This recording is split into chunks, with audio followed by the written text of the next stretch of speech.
Okay, chattors. Okay, chattors. Can you hear me, chattors? Chat, chat, chat, chat, chat, chat, chat, chat. Are you there? Chat.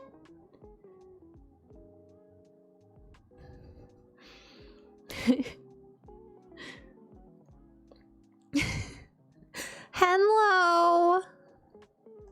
Hello. Wow. Hello, Middle Earth Marxist. Hello, Porcelain. Hello, B-Rat.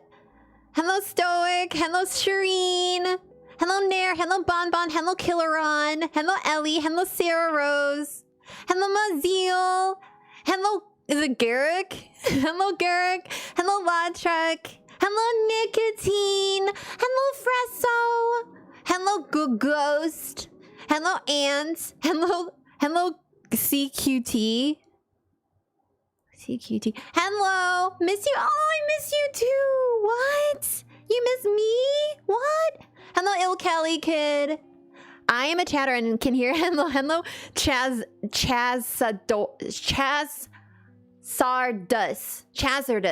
Hello, Ruzaki. Oh, thank you, Kenan. Hi. Hello, Kenan. Thank you for the comment. Thank you for standing out against fascism and doing the right thing. Solidarity. Thank you. That's very kind of you. Yeah, they struck me down. They struck me down. First time chatter. Hello, Esther. Hello, Info Thumb Wars. Hello, Anano Mouse. So good to see you back. Thanks. Hello, Lizard. Hello, Mactan. Hello, Swellsome. Hey, Finn. Hello, Lodane. Hello, Joe Garin. You know you better as Coop, quite tired. Oh, hi. Thanks for hanging out. I appreciate it. Oh, thanks, Absurd. Thank you for the subscription. Here on YouTube, you get free subscriptions. Chat, here's your chance. If you want a free subscription, you can get one here at the YouTube television show. Right here. Miss you a lot. Actually, you're such a sweetheart. You're such a sweetheart. So, chat, hi, everybody. Hi, Logic. Oh, it's Homunculus. Hey. Hey, Homunculus, what's up? How are you? Name is Specs. Oh, hey, Rose. I see you now. Thanks for streaming. Oh my gosh, of course. Already subscribed. Glad to see you go live. What Twitch has been doing lately is alienating me like nothing else. I've gone into it with some folks over the lack of solidarity. Thank you, Lodane, for standing up for what is right, though. Like, I see each and every person that does that. And it's painful that I have to, like, see them. It'd be cool if it was just, like, a sea of solidarity and that you don't have to, like, eye each and every person. I would like it if it wasn't such a, like, a monumental thing when someone stands up for the right thing. Twitch has been just, I don't know how much I can talk about with regards to the Twitch ban. So if you're not familiar, Twitch banned me on December 14th. Ooh, all these subscriptions. I wonder if I should turn off the sound. You should turn off the sound for now, because I do want the I do want the alerts to show up. I think it's fun. Here, I'll turn it down. There. Twitch is the worst. Yeah. So, hey, Crimson, what's up? So, oh, hey, Kami Mommy. So I can't empathize with how weird and not right it was to not see your streams. It's such a ridiculous and unjust ban. So what Twitch did is they banned me on December 14th. I've been a full-time streamer on Twitch for years now. I've been streaming on Twitch for 7 years and a full-time streamer for most of that time. So it's a really long time being on Twitch. Now, if y'all are familiar with my history of Twitch, Twitch has been on my ass for the entire time I've been on this, almost the entire time I've been a streamer. They've banned me 10 different times, not including the last time. Prior to the last time they banned me 10 times. And the reasons are ridiculous reasons. Some of them I'm like, okay, that was a technical thing, I can get that. But some of them are like, they banned me for 2 weeks for commentary grouping white men. Or they banned me for sexual content because I wore a bathing suit in a bathtub.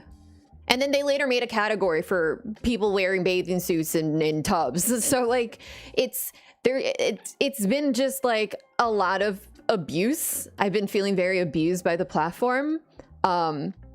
Never felt like it advocated for me and always felt like I had a target on my back, which is why, if you're familiar with my Twitch streams, you're familiar with me being a little bit of like, kind of uptight with what kind of content we can show, because I'm so aware that I always have fascists watching me, certain fascists from certain groups, as I'm sure you could probably surmise if you're familiar with the hellscape of the internet. But I also not only have those fascists always reporting me, I also have Twitch that doesn't care to give me any charity. It feels like, at least. I can't vouch for any of the behind the scenes wonderful charitable efforts Twitch has been making for me, but I highly doubt they have been. It feels like they don't give me any charity. So, they finally banned me indefinitely on December 14th. I should turn off my music, actually. They finally banned me indefinitely on December 14th. Their reason was that I was like promoting terrorism. And they still haven't told me what that means. They haven't told me what specifically. I've contacted my partner manager my account manager who apparently doesn't care about me and refuses to talk to me. I've contacted him twice. He hasn't responded. I've contacted Twitch. They haven't responded. Just 7 years of creating content for a platform, being a partner streamer, just literally no communication, just permanently banned. Maybe reading the book. Yeah, I don't know. I know that it was they banned me on a specific day. And on that day, I wasn't reading the Hamas, what was it called? Hamas contained book. I wasn't reading that book. So I'm trying to like retrace my steps and figure out exactly what the thing was. But ultimately, I don't use my platform to promote terrorism. Like what I do is I talk about like the Palestinian perspective and explain the reasons that things in the world happen and so on and so forth. Whatever, doesn't matter. The fact of the matter is, I'm fighting it. So this entire time, I know I've been like kind of out of touch with all of you. I've been in a really, really bad place, and I haven't felt like haven't felt mentally well in a like really, I've been really mentally not in a good place, and it's kind of really affected my ability to make any content. Especially live streaming, because that requires me to kind of be of sound mind to an extent, and I just don't feel like I've been there. So today we're supposed to do a Red Planet stream, and so I got myself all hyped up for that and be like, yeah, get together. And then we canceled it, unfortunately, at the last minute because of an emergency. And so I'm like, now that I'm all hyped up and like got myself together, might as well just try to do a little stream for y'all. You're doing great. Thank you, business. I'm so sorry. Thank you. That really sucks. Thank you, chat. You're so sweet. Thank you for being so supportive. I was really scared that if I did a YouTube stream that like nobody would show up. And I know YouTube is a shitty fucking platform.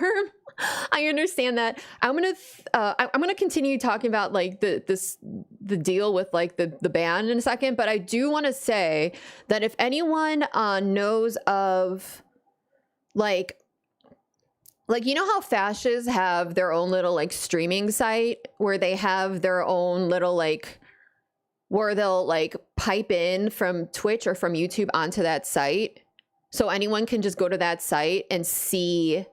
Yeah, I see your name, Garrick. I see your name. Perfect. Yeah. 115 viewers. What? Right now? Are you serious? What? Oh my God, what? I did not expect anyone to even find me. What? Thank you, chat. What? Chatters?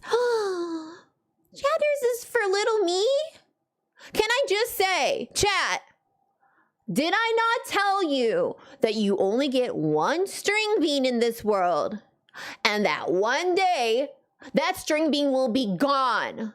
And you will say, oh my goodness, I did not appreciate my one singular string bean that I got. Did I not say that? I did, didn't I? It's true. You warned us. You were prophetic. I was prophetic. Anyways, I'll mod you, Chloe. Hang on one second. Hold on one second. Sorry that I didn't anticipate every one of your needs. I'm sorry, Chloe. I'll try to do better in the future. Add as a moderator.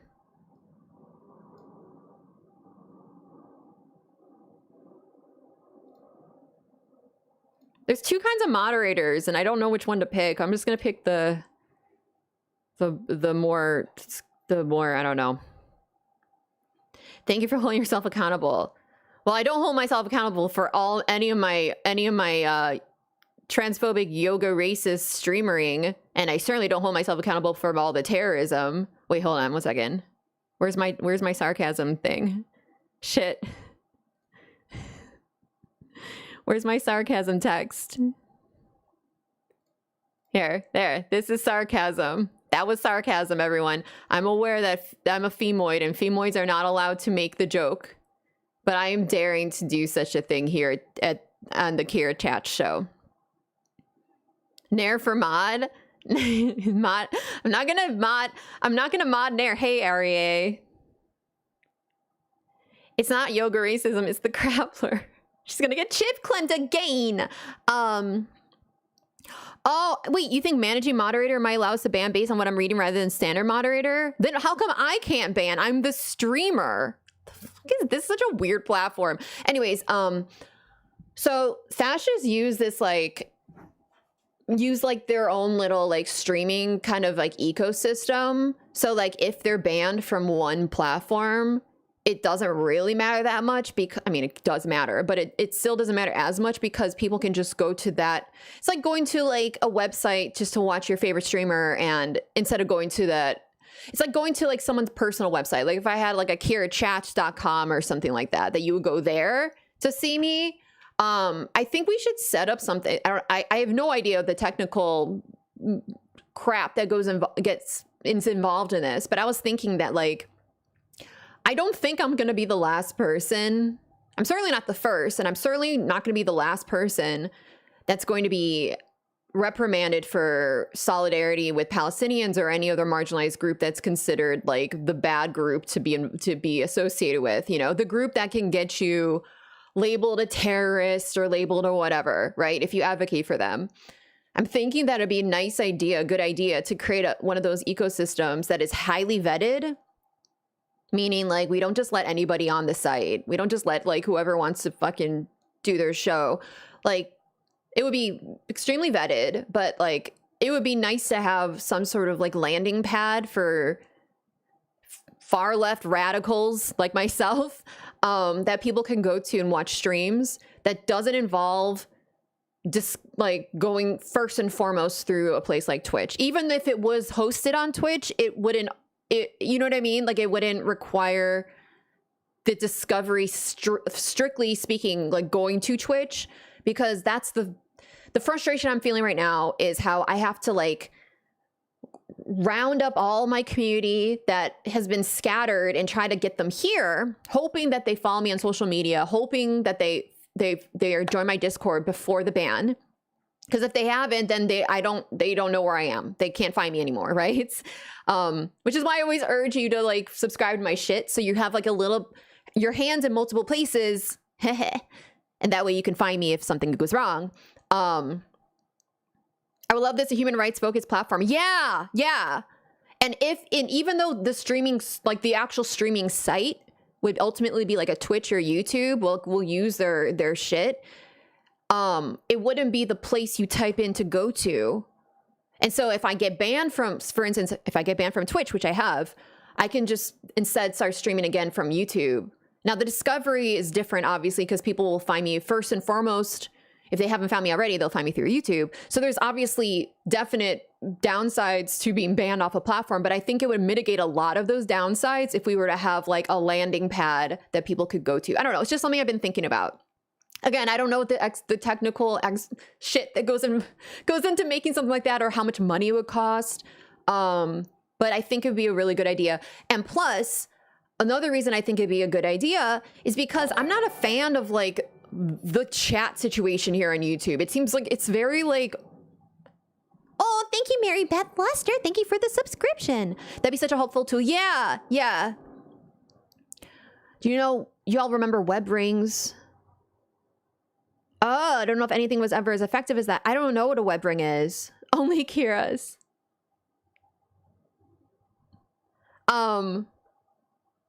Hey, homunculus, welcome back.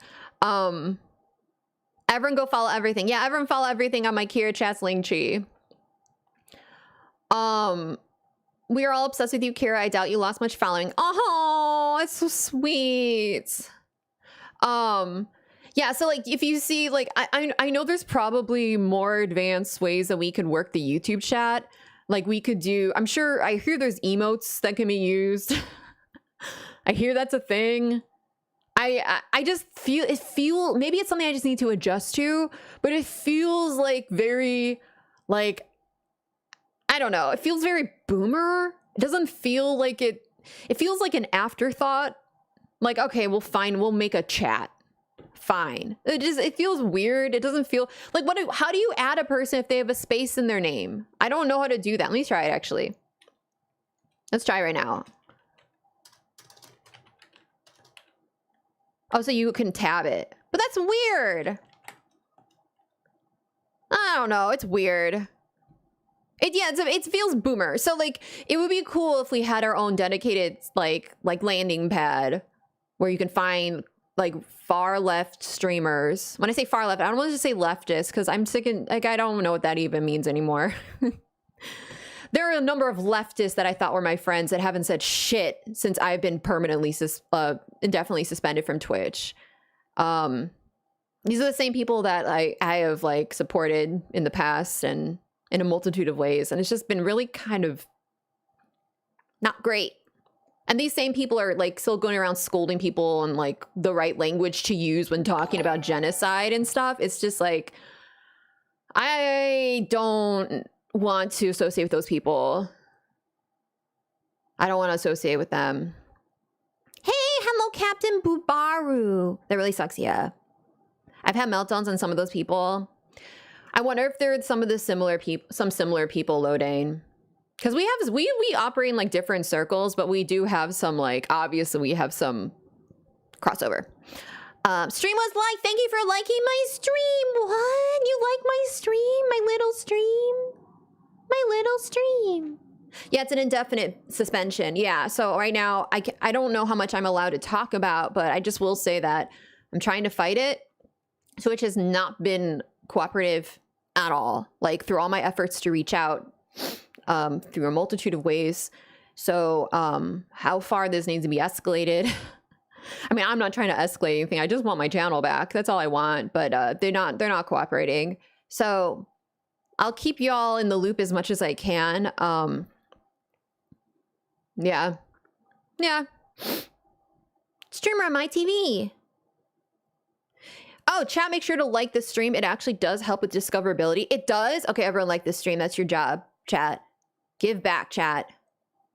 Yeah, if you haven't joined the Discord yet, perfect time to do so. I agree. Please join my Discord. Discord.gg/carrotchats. By the way, if you want to why are the alerts making sound? I thought I turned off the alert sound. Huh? What? If y'all want to donate, I made a new stream. So I'm trying to move away from Stream Elements because Zionism, because it's run by Zionists. I don't know if Streamlabs is, but like Stream Elements is run by Zionists. They're very outspoken Zionists, and they even have an office in Tel Aviv. I don't know. Streamlabs sucks as well, but until they are as mask-off Zionisty as that, I'm gonna go with Streamlabs. Both options suck. There's also, in terms of on-screen alerts, there's also a streaming, there's like on-screen alert program called Mix It Up. But it's like really... You found it, Brian? How did you find it? How did you find it? Oh my God. Brian. Brian.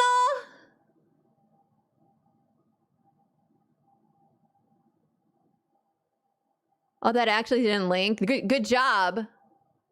A super chat button that would help you make more money. I don't know what it, let me see if I can set that up actually. How do I set up a super chat thing? How do I do that?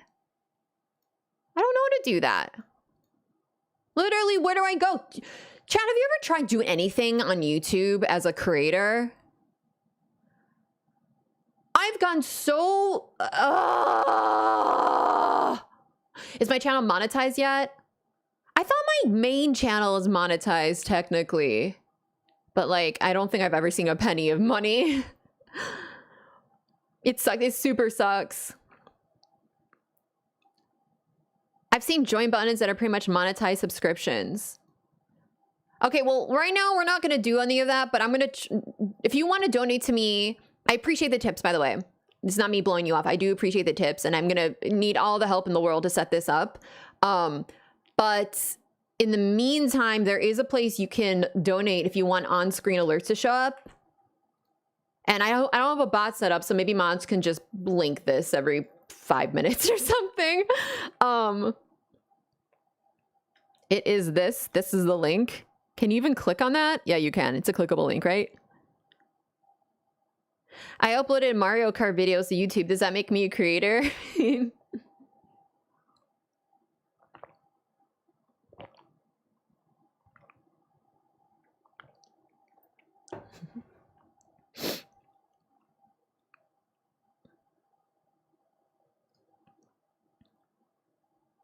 You have an unlisted cover song with 130,000 views? What?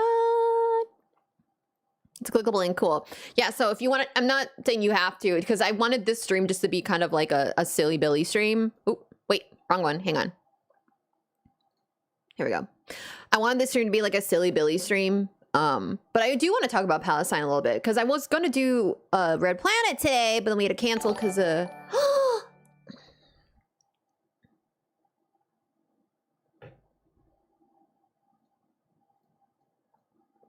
why is that sound working, but the other sound isn't working, the text-to-speech? Oh, I'm gonna redo it. I'm just redoing to see if the text-to-speech works. You know what? It doesn't, and that's okay. Don't think so. Don't think so. Hey, I have 1,000 subscribers from the absolute nontent that I made. A bit of borrowed ladder, though. Most of it came from a buddy of mine promoting me. Oh, that's like honestly how you have to do it, though. Okay, so so for Red Planet today, we had to cancel at the very... Stop! Wait! Wait!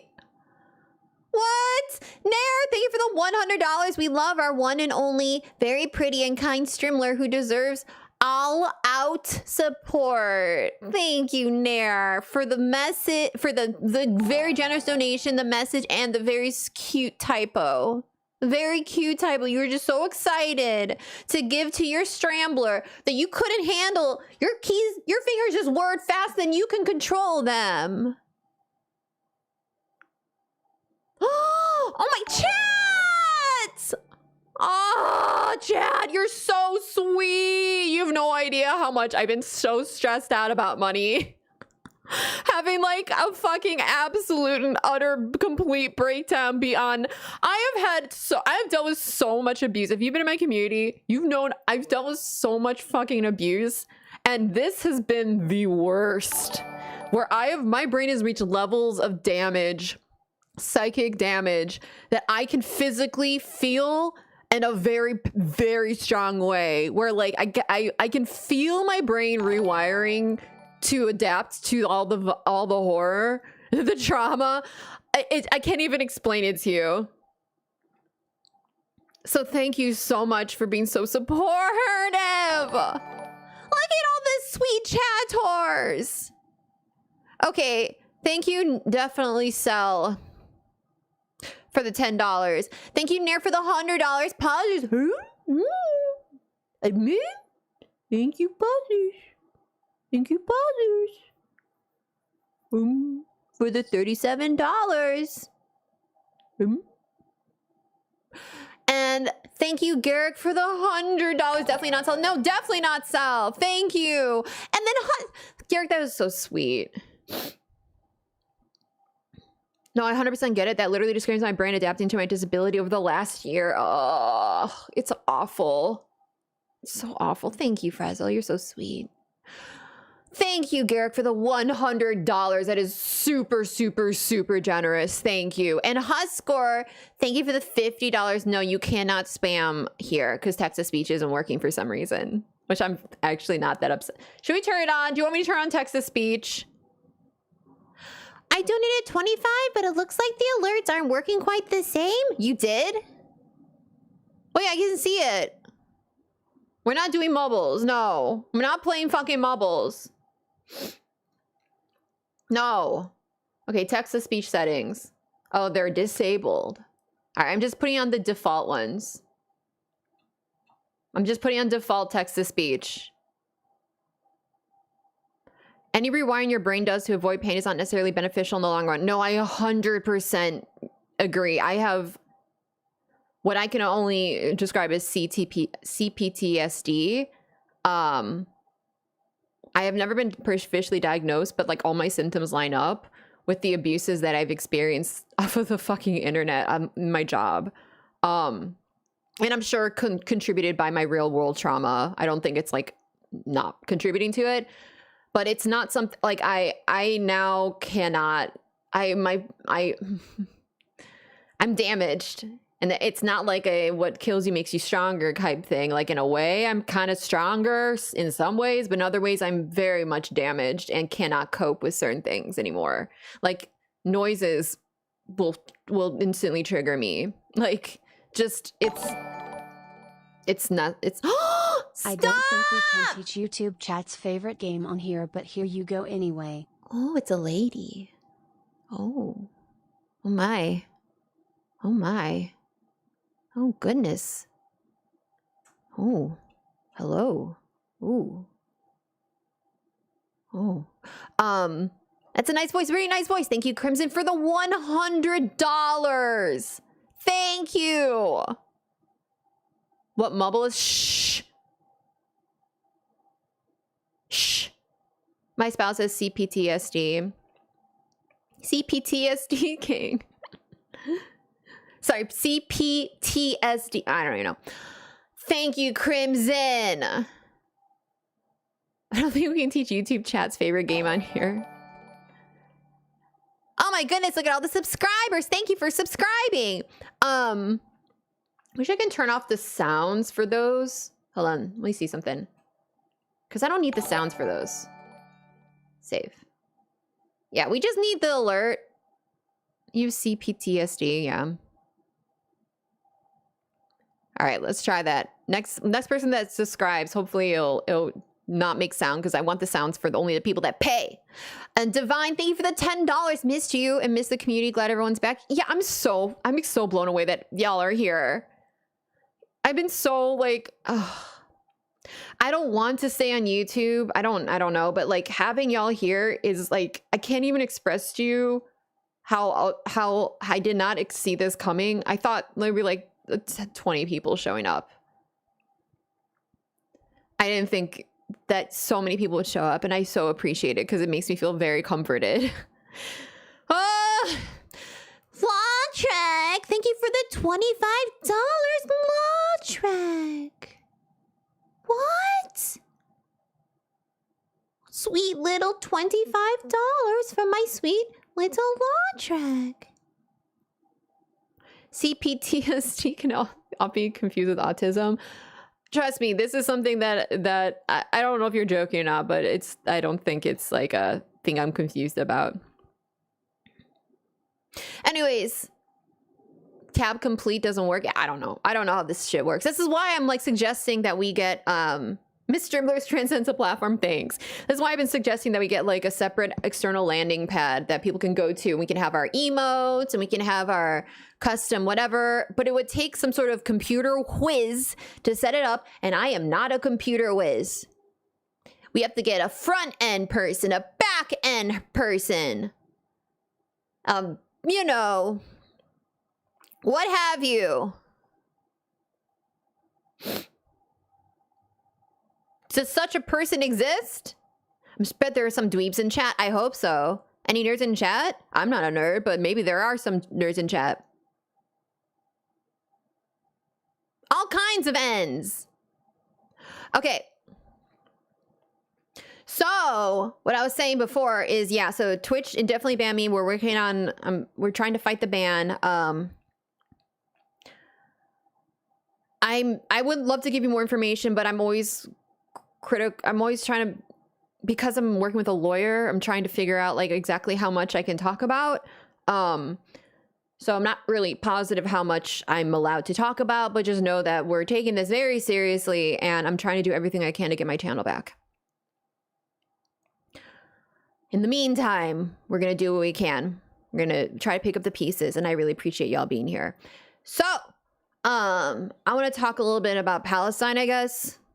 I don't know, I'm feeling really extremely drained, but I do want to talk about Palestine because I was planning on talking about today, but we had unfortunately canceled today's show.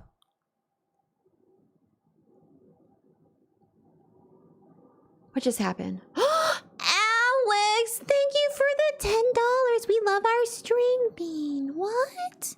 But that's me. And you only get one. You only get one. Hello, Thasmadar. If that's who you are. It says the Thazadar, but I think you're Thasmadar, right? Lots of doll hairs today. It's true. So I just want to review some of the things that I was going to talk about today on Red Planet, because I wrote a whole thing up about Palestine. And I want to be able to at least talk about some of it because I don't want to wait a week.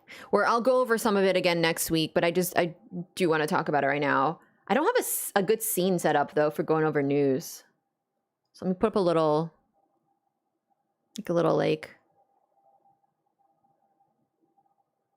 baby window or something. Actually, let me just make a duplicate of this. Hang on. Duplicate source thingy. That. Go this. Yes, me, that me, Thasmadar. Yay. 131 people. Cool. Thank you, Chad. You're so sweet.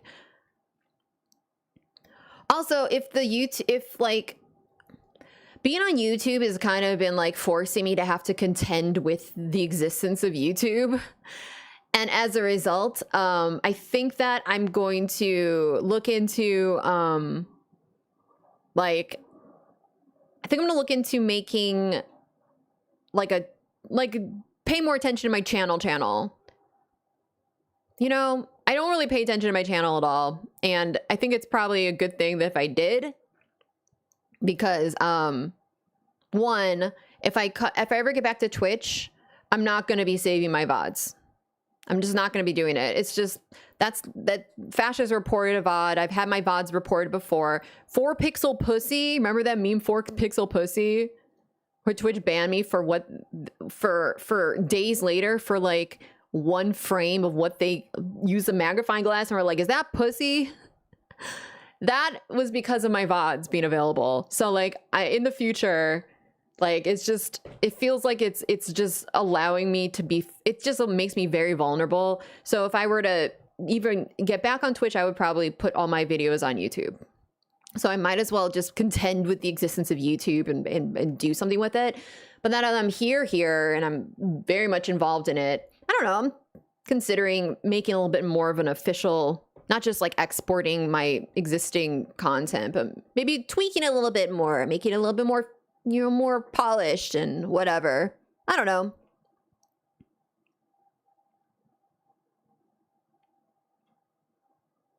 So we'll see.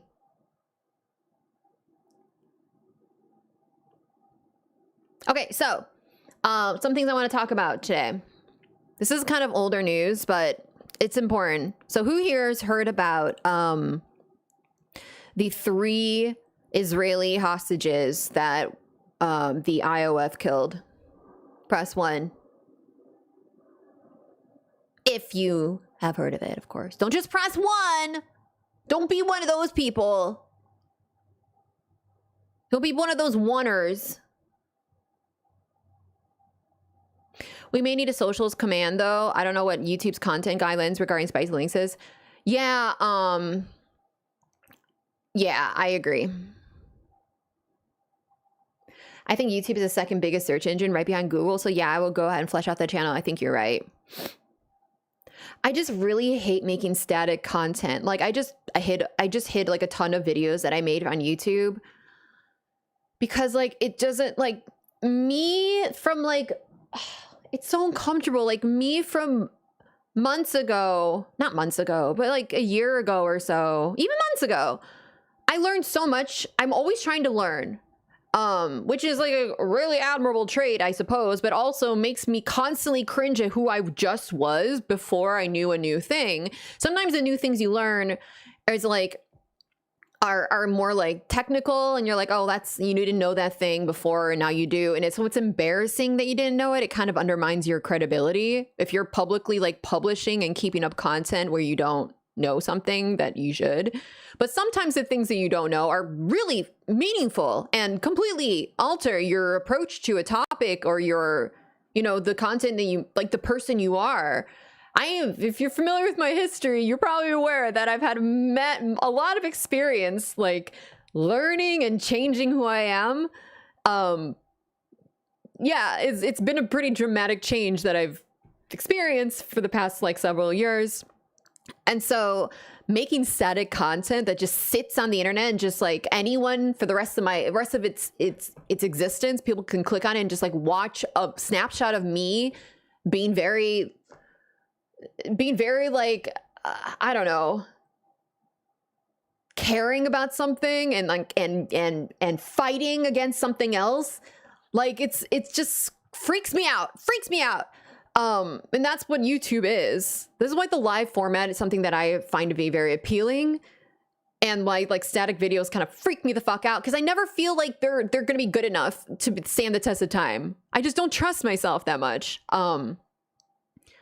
I don't know.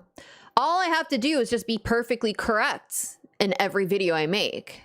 So that's the way that you can solve that problem. You just have to be perfectly correct from here on out. And that way every one of your videos stands the test of time.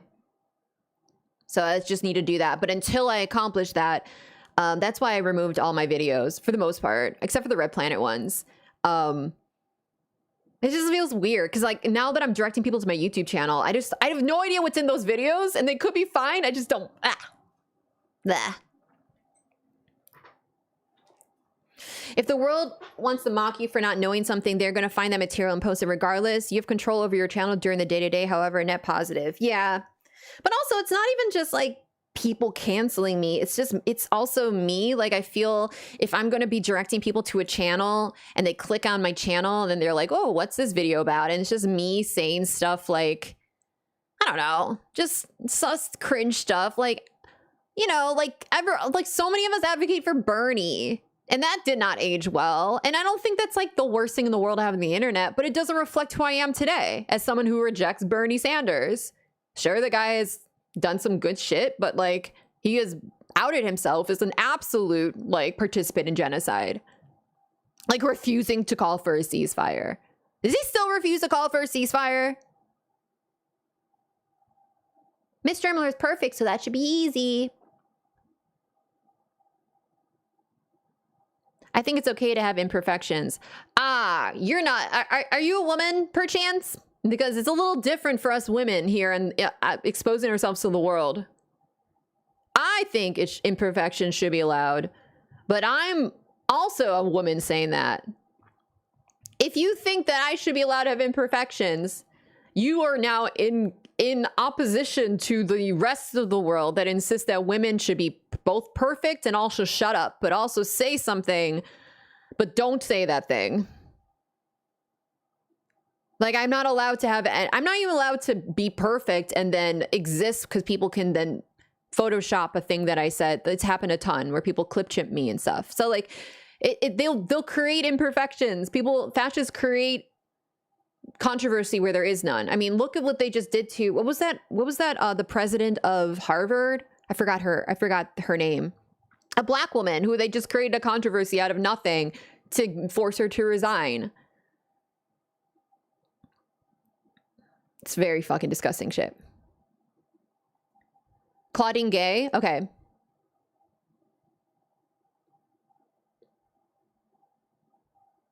Wait. I know, oh, Parenti fell out with him over Yugoslavia back in the day, so it doesn't seem like this is the first time he pulled this. Here's the thing, Lodane, with regards to Bernie, or, you know, everyone, with regards to Bernie, I'm sure the clues were there. I just never look for them.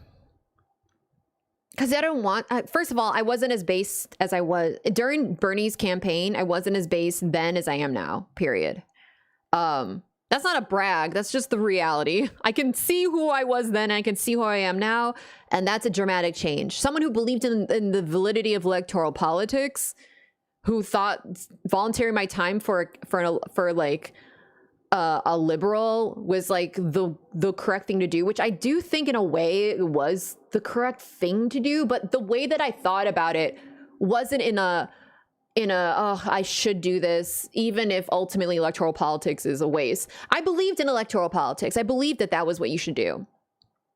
So like the person I was then wasn't a person that understood even what Zionism really was. Maybe I had like I don't even know if I had even an idea. I thought it was too complicated probably. So I definitely didn't like look because I wouldn't know what to look for. But when I learned about what Zionism was, I still didn't inquire further about Bernie. Partly because Bernie Sanders no longer was that relevant. Like he's just a senator for Vermont. Who cares? But also because I didn't want to learn. I didn't want to learn. I don't think this was like a conscious thought of mine, but I'm just going to assume. I'm assuming I just didn't want to learn if the sweet old man that I thought was my hero, who completely and utterly like inspired me to even think about politics at all and become the person I am today. I didn't want to, I think some part of me didn't want to learn about how he totally, you know, is an asshole when it comes to Palestinians. And so I do think when some people were like showing me stuff on Blue Sky, they were showing me like evidence of him being like shitty during prior things that Israel did. And it's just like, yeah, the clues were there. I just didn't look for them. Aw, Anano Mouse. Of all the people I've known who have gone more to the left, by far, you've always shown an amazing capacity for growth. Whatever old stuff is out there will show that more than anything. Well, thank you. That's so sweet. I appreciate that. Men are often held to a standard of perfection. Which men? Maybe like Palestinian men.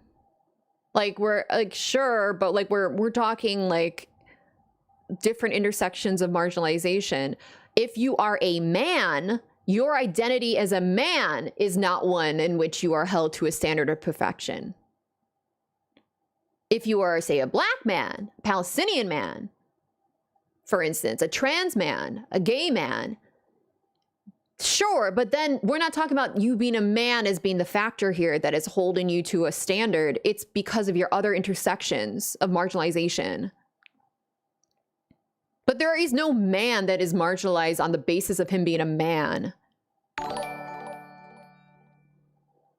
Hello, M. Streamer. And also, why are you even saying that shit? Shut up. It's so fun to have you back on my lil pewter. Hope your first steps on YouTube are a blast.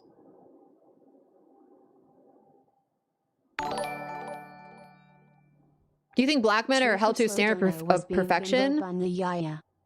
Yeah, black men are completely seen as like, you think if a black man gets like, if a black man's killed by the police, it's always like, we're just going to dig into his past to find something that we can say he was no hero, he was no angel, and so we can justify his murder. Of course. Am I like, I don't understand. Huh? Am I demonetized? I just haven't, I'm just new to YouTube. I don't really know how to do any of that shit. I'm gonna finagle some stuff. Cassie! Thank you, Cassie, for the $50. Thank you. Thank you, thank you. First YouTube shitter, we are so back.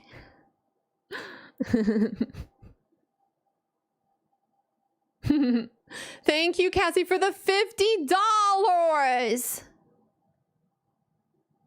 And thank you, Ruby. Thank you for the $5. Thank you. Hello, Miss Strimler. Welcome back to streaming. It's so fun to have you back on my little pewter. Hope your first steps on YouTube are a blast.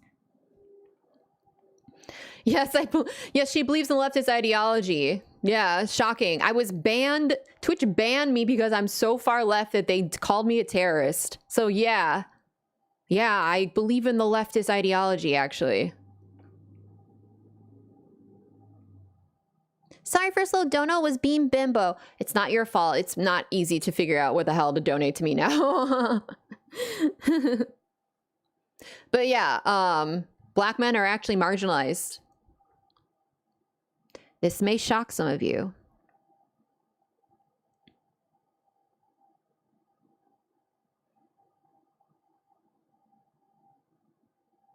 ACAB. All cops are bad. You just ban them. LMAO. LOL. LMAO. Yeah, we are so back. We just got our fucking bootlicker. We are so back.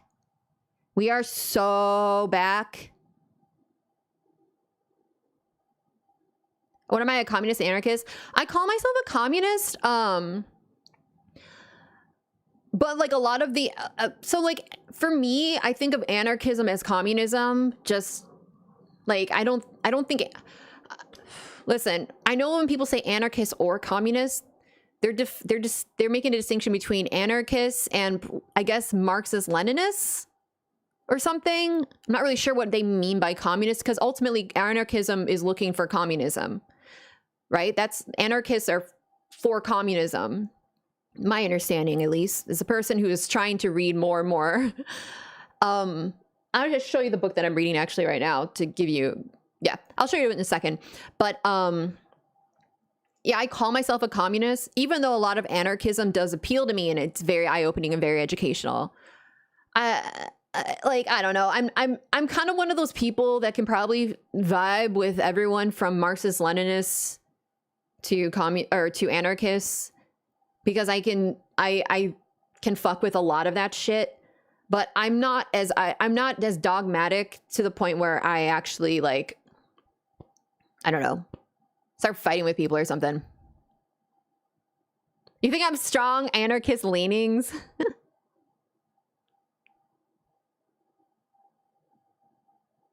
Oh, they like to call into the Jesse Lee Peterson channel. Okay, yeah, they're a fascist. I'm just gonna guess. Listen, you're not definitely a fascist, but you're probably a fascist. Kira calls herself Samantha Sandwiches.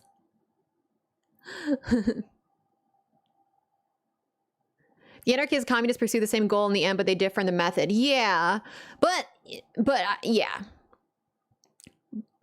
Theoretically, they look to achieve the same goal, but I would also argue, from my understanding of things, that that same goal can also be very different looking.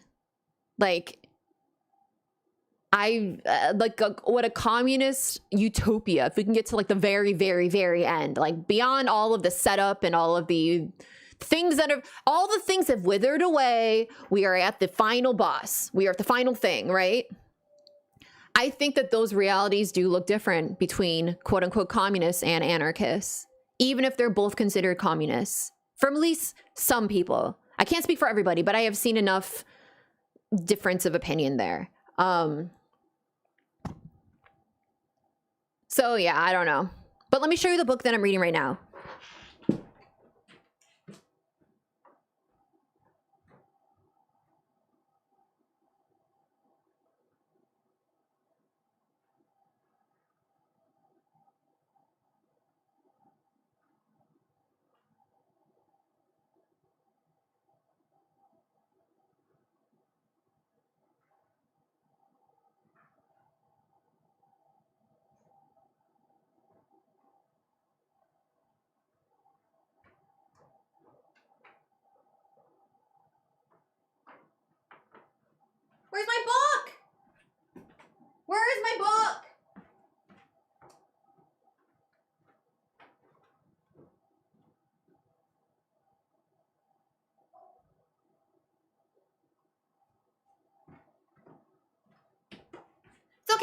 one day. I found my book. I'm a land back fundamentalist. Yeah, so like this is a part of why it's difficult for me to like put myself in a category explicitly in a lot of ways. First of all, I don't know enough to do so. I just straight up don't. And I'm not afraid to say it, people. It's a good thing when you acknowledge your ignorances and you don't just go, I need to fill it in with arrogance. Aspire to do that, because I see too many of you just filling in your ignorance with just extra arrogance, just being very violent and hostile about the opinions that are not studied, not investigated, but you just don't want to be a person on the internet that doesn't know everything at every moment. And I think that that's a failing. And I think it's very much rooted in white supremacist patriarchy, actually. This like sense of you're lesser if you aren't like winning, if you're not like the top dog in every situation. Like it's simply just cease that shit. Yeah. So I don't know enough to be able to give myself like an explicit label, but also so much of what I believe a communist, like the final system, the final like utopia, quote unquote, that we should aspire to is land back. And I am not indigenous. I don't know. I'm a white person. I'm Greek, but so much of my Greek heritage has been like just whittled away by whiteness that like I don't really understand what that final system would truly look like, because one, I'm not indigenous, but two, I also don't think I should be in charge of creating that world. I don't think a person like myself, I think I would love to be assist in that in any way I can, but like I don't feel comfortable being the person creating that world. Similar with Palestine. I advocate for a free Palestine, but ultimately I look to Palestinians as to what they think a free Palestine should look like. And I just follow their suit. So it feels weird for me to be like creating a blueprint for a world that I don't think I should be in charge of creating. Yeah. Yeah, thanks, chat. Okay, so the book I'm reading right now is Curriculum of the Principles of Marxism, Leninism, Part 1. This is a Vietnamese textbook issued by the government of Vietnam to teach students about Marxism, Leninism. And it was translated by my friend Luna Oy, who's a creator on YouTube. And so I'm reading this right now. Yeah, this is Luna Oy's translation. It's very dense. I'm really interested in reading it because Dan Simpson, who is a streamer, and by the way, has been very, very supportive of me. If you're looking for streamers that have been kind and supportive of me throughout my ban process, Dan Simpson. Now, he is a white cis het man. So, yeah. And I can't vouch for each and every single one of his perspectives, and nor should you take any endorsement as one in which it shows that I'm an identical clone as another human being. We're all on our own journeys, learning, blah, blah, blah. Whatever. All I can say is that he's been really supportive, and I recommend you hang out on his channel. And you know what? Say Kira sent me. Say Kira did a YouTube stream and she sent me. Oh, what a treat. Yeah, I damn Simpson Space. Yeah, no, he's been he's been like not only supportive, he's just been like a friend. Anyways, Dan Simpson, I was talking to him in his channel before Twitch banned me for terrorism. I was talking in his channel about communism, and he was like, he asked me like specifically about like Marxism, Leninism or something. And I was just like, I don't know. I just call myself a communist because I just don't know enough to be, the conversation we just had, very similar. And he was like, if you want to learn something that like read something that made it click for me, make dialectical materialism click for me, scientific socialism, I guess, click for me. What is it called? Yeah, scientific socialism, click for me. He recommended this book. And so that's what I'm doing right now. I'm reading this book. Have you read any David Graeber? I haven't read David Graeber, which is funny because a lot of my friends are very much into Graeber and cite Graeber all the time. I haven't read Graeber. Kind of intimidated to do so because it seems like, I don't know. I know Debt the First 5,000 Years is supposed to be very, very good. I've read the Wikipedia article on it. Please clap. Yay, Red Scare! Who could have possibly been talking up to Dan for the last however long? Ooh.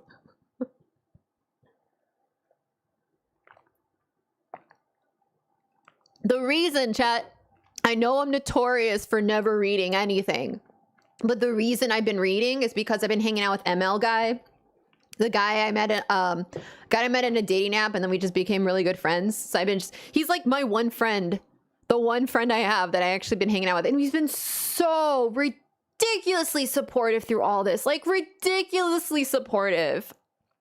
I wish he was like a streamer I could shout him out, but he's just a person. He's just a really supportive friend. Every time I commute to his place, I have all this time, and so I've been reading books. Forcing myself to read books. She refuses to apologize. Oh yeah, Graeber's Bullshit Jobs is also one of that I've heard a lot of really good things about. I've also read the Wikipedia article on that one. I will say. By the way, I learned yesterday about how like very Fedy, like federal agent-y Wikipedia is, and also libertarian. Man, can we have anything nice? Like, I have my suspicions, but it's really shitty to learn about it. And also, they're like, please give us money. They make so much fucking money, far more than their operating costs. Yet they're like, please give us money, we're dying. It's like that meme where it's like, all this money, you know that meme where they're like, put all this money here, put all this money there, and put like millions into a yacht. Please help me, my family's starving. It's like what Wikipedia does. Yeah, they're tech libertarians. Unfortunately, though, still like the best resource for like disseminating knowledge easily to the public, which is fucked. The James Somerton method? Oh no. I didn't keep up with any of that shit. The guy sounds not great. He's based and he's single? Oh my god, yeah, the shock doctrine is also one that everyone recommends, which means I'm probably going to put off reading it for even longer. Because my brain is such a broken brain that if everyone recommends something, I'm like, it's just like the worst logic. What is going on? Anyone else like that? It's like, why? Why do you do this, brain? What's wrong with you? I come to your Discord to support you from being canceled, and your goons canceled me. Hypocrite. Oh, okay. Thanks. I mean, my parents, you made your parents read Shock Doctrine and Bullshit Jobs? Wow.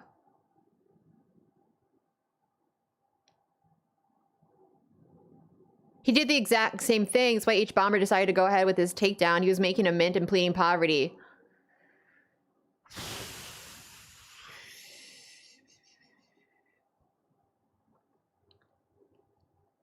Confessions of an Economic Hitman I recommend over Shock Doctrine.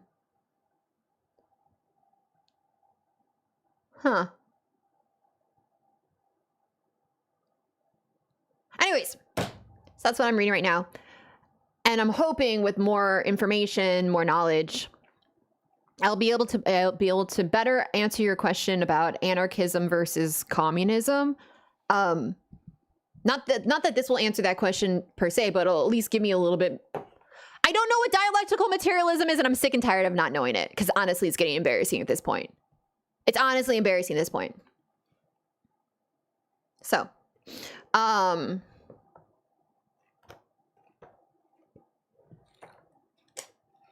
yeah. Hi, Gwen. Where's the link to donate? Until we set up our bot, that's a link to donate.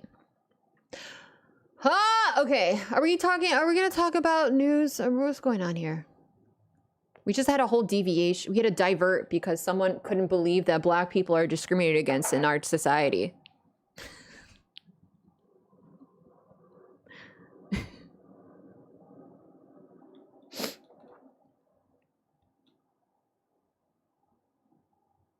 Pollution. Thank you for subscribing, Louise. Imagine Tabbers being deviant. That wasn't a chatter, that was a chud. In the chat. Then they had their dad show up in chat to back them up. Are you serious? Are you fucking serious? Were they Elon Musk? What's going on? Capitalist Realism by Mark Fisher is another banger I would recommend. Yeah, that's also one. That's also one that I will cite the information from it, but still haven't read it. I'm so backwards. Audiobooks are much easier for me. My brain locks up with mega walls of text. Audiobooks for me feels like something. Listen, I've never tried with like a textbook, but I don't see how that would be a good thing for a textbook. I don't know how I need to like be able to reread the same sentence more over and over and over again and like slow down. When it comes to like trash, I'm totally going to listen to an audiobook. But like, I don't know.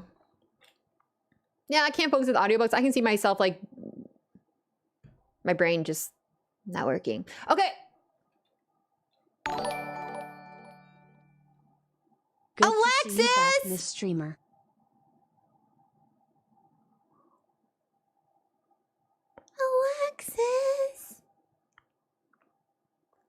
Alexis.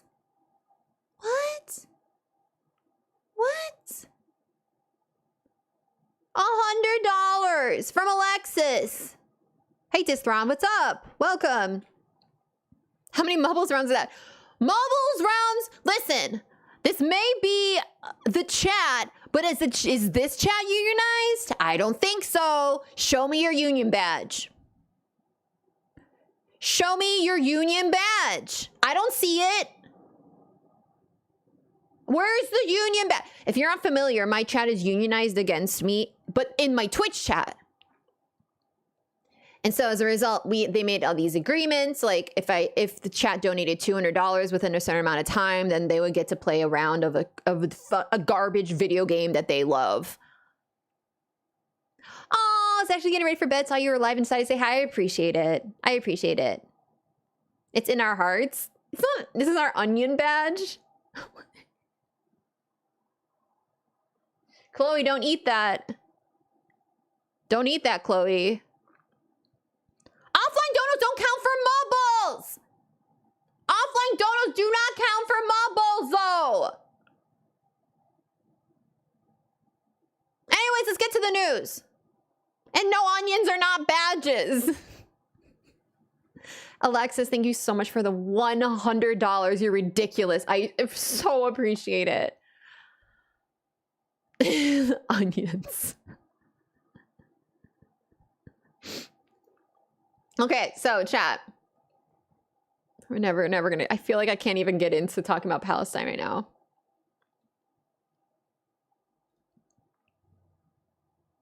I'm so wide. Look how wide I am. I want to catch a Neville, or oh my god, a Ruffy butt. I was wearing an onion on my belt, which was the style at the time. Wow, streamer is being anti-union. Look, I'm all for unions, okay? I'm all for unions. But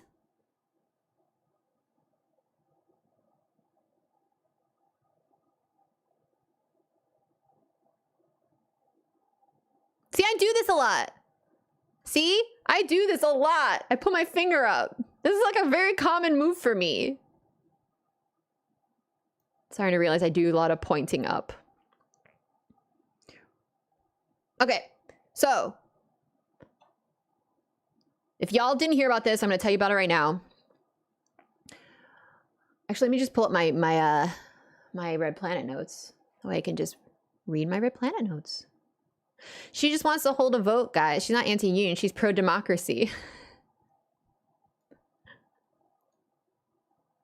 I'm so pro-democracy that I'm going to give you two identical choices with aesthetically different aesthetic differences. Both involve no unions, but one of them has union-like colors.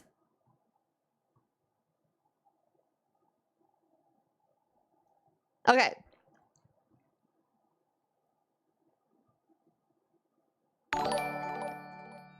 When Clum back.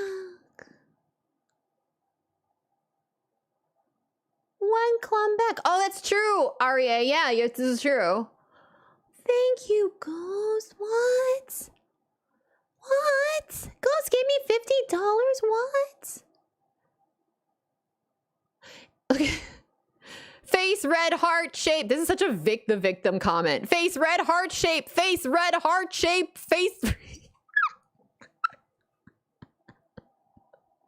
Okay, shut up. Thank you. Thank you, Ghost. That was very kind of you. Okay, so if you're not familiar, this happened. Shut up! Beep beep, I'm a sheep. I said beep beep, I'm a sheep.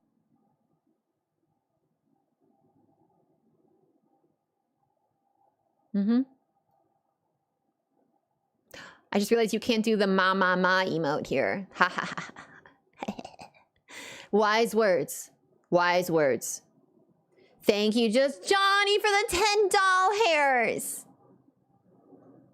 Okay. So, this is important, not because these people are Israelis and that makes their lives more valuable. For the record, I need to say this. But because it demonstrates how the Israeli occupying force, the IOF, really officially, if you've doubted it before, and if you doubted before, you're fucking racist and shame on you, scum. But if you, for whatever reason, you are scum and you're watching, know that you can stop being scum right now because it's official that the IOF fires upon unarmed civilians. It's also cut off half the message. So, and this has been thoroughly, and the reason I'm pulling up the shitty times of Israel, it's not because I find them to be like a wonderfully credible source, but it's to show you that even their far right Israeli like news is even documenting and reporting on this. And that's also one of the reasons why I'm reporting on it to you, because they're never talking about Palestinians that are being killed. They don't care. So Israel is admitting to this and they're focusing on this. So let's look into exactly how the IOF treated these three people. The passive voice in the reporting on this is really something. So the IOF released, I believe yesterday, I think it was yesterday, they released like updates on this year. Yeah, this was released by the quote unquote IDF, but they released it, wait, not yesterday, the end of December.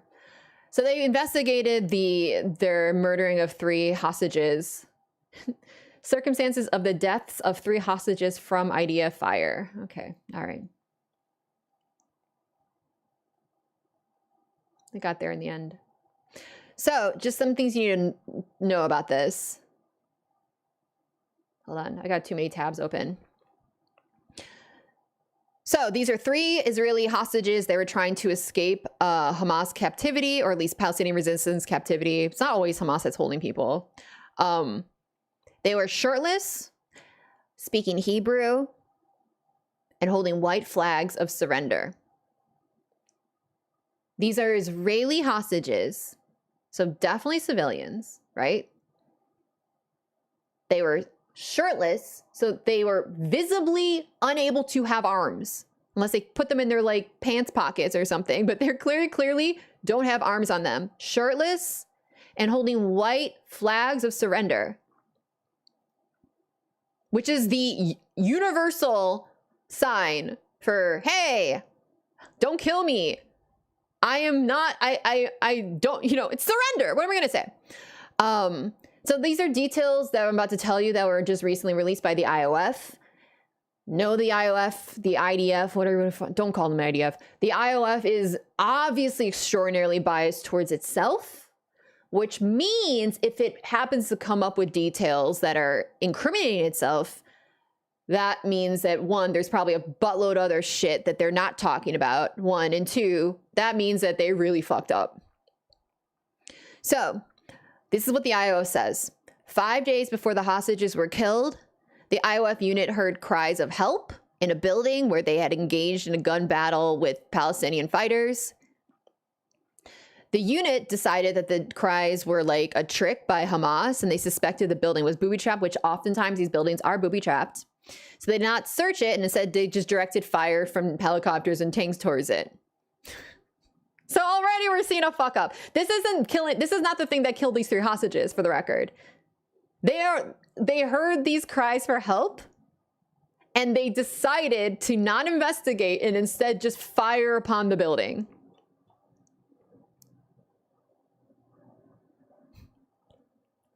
So this ended up killing several Hamas fighters, according to the IOF. And according to the IOF, this is what allowed these 3 hostages to escape. So according to a senior officer in the Southern Command, citing an initial probe, the incident began after one soldier stationed in the building identified, quote, 3 suspicious figures exiting the building several dozen meters away. How suspicious?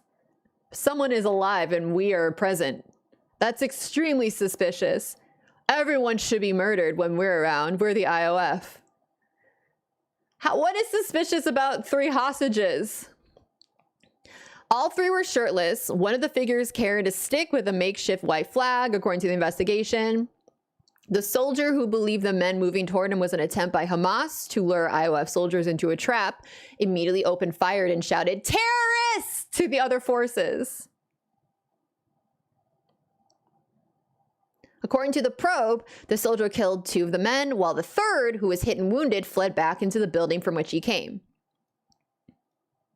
At that stage, the commander of the battalion, who was also in the building where the fire soldier shot from, and by the way, this is all stuff that the IOF says, so take it with a massive grain of salt. The commander of the battalion, who was also in the building where the soldier shot from, went outside and called on the forces to halt their fire. Meanwhile, sounds of someone shouting help in Hebrew were heard by the troops in the area.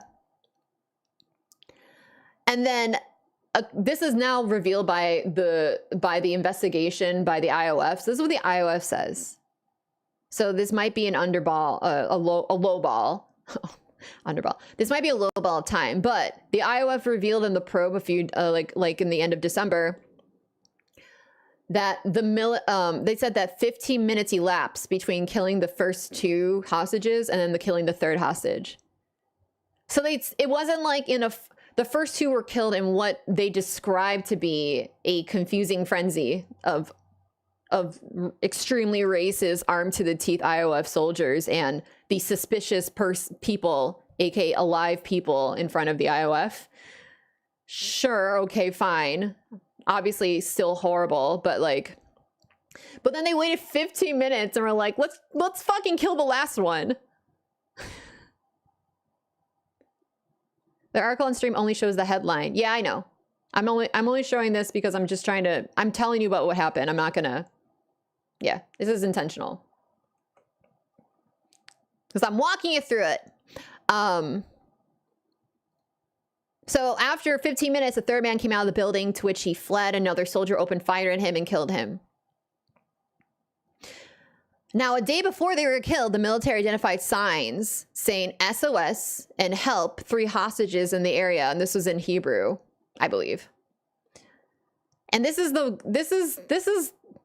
part that really, this is the part that's just like, if you haven't been convinced at this point that the IOF is just a bunch of fucking evil racists running around just murdering Palestinians because they exist as Palestinians, and they are not terrorists, they're not armed, whatever. Not that a Palestinian that's armed should be killed either, but listen to this part. The battalion commander realized the appearance of the 3rd man was unusual, as he had a Western appearance. And it was revealed to be an Israeli hostage. His appearance, the appearance of the quote unquote Western appearance guy, this guy, which by the way, he's this picture. I don't know if it's this picture, but the picture that they ended up posting is like his memorial, just like had like a Confederate flag in the background and like a nude woman over it. Just like,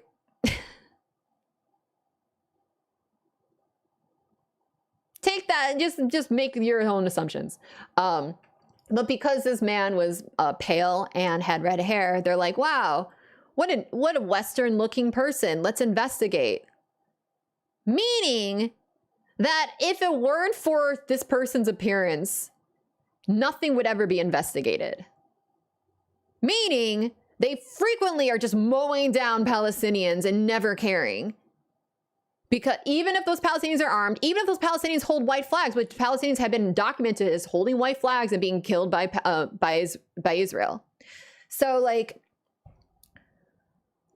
this whole thing is just so fucking revolting and so extremely on brand for Israel.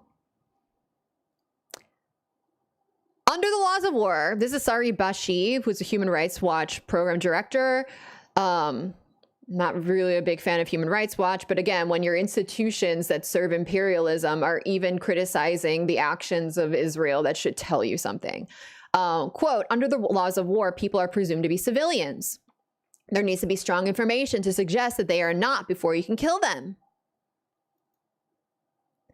Sari Bashi pointed out that Israel opened fire on the hostages nearly immediately and that they were only concerned with the fact that they had killed civilians because they were Israeli. So if you've ever doubted that Israel enthusiastically fires upon unarmed civilians, Palestinian civilians, the IOF firing upon 3 shirtless, unarmed hostages holding a white flag of surrender, this should thoroughly convince you. And the fact that these 3 settlers are being so heavily investigated and everyone's just, oh my God, my heart breaks. When tens of thousands of Palestinians are being fucking massacred, like, including children, including medical staff, including journalists, this is just blatant racism. Israel is an institution that is blatant racism.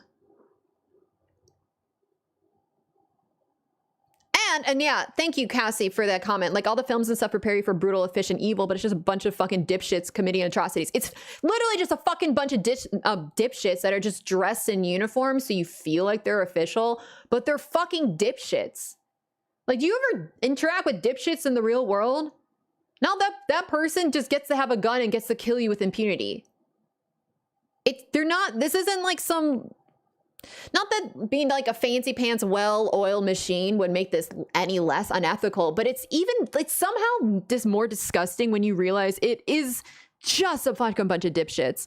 And that leads me to my next point. Yagil Levy, who's an expert on civil military studies at, it keeps doing this, the Open University of Israel, Israel telling on itself, told the Times that the friendly fire rate among Israeli soldiers is at an unprecedented level, with an estimated 20% of killings of Israeli soldiers being done by fellow IOF members. And I would imagine that's major lowball as well, because it's Israel telling on itself and it typically doesn't want to.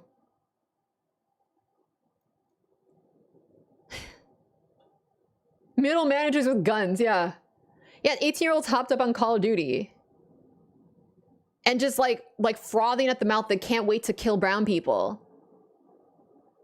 Like road rage, racist assholes, but they're giving guns in a parade to tell them how amazing they are.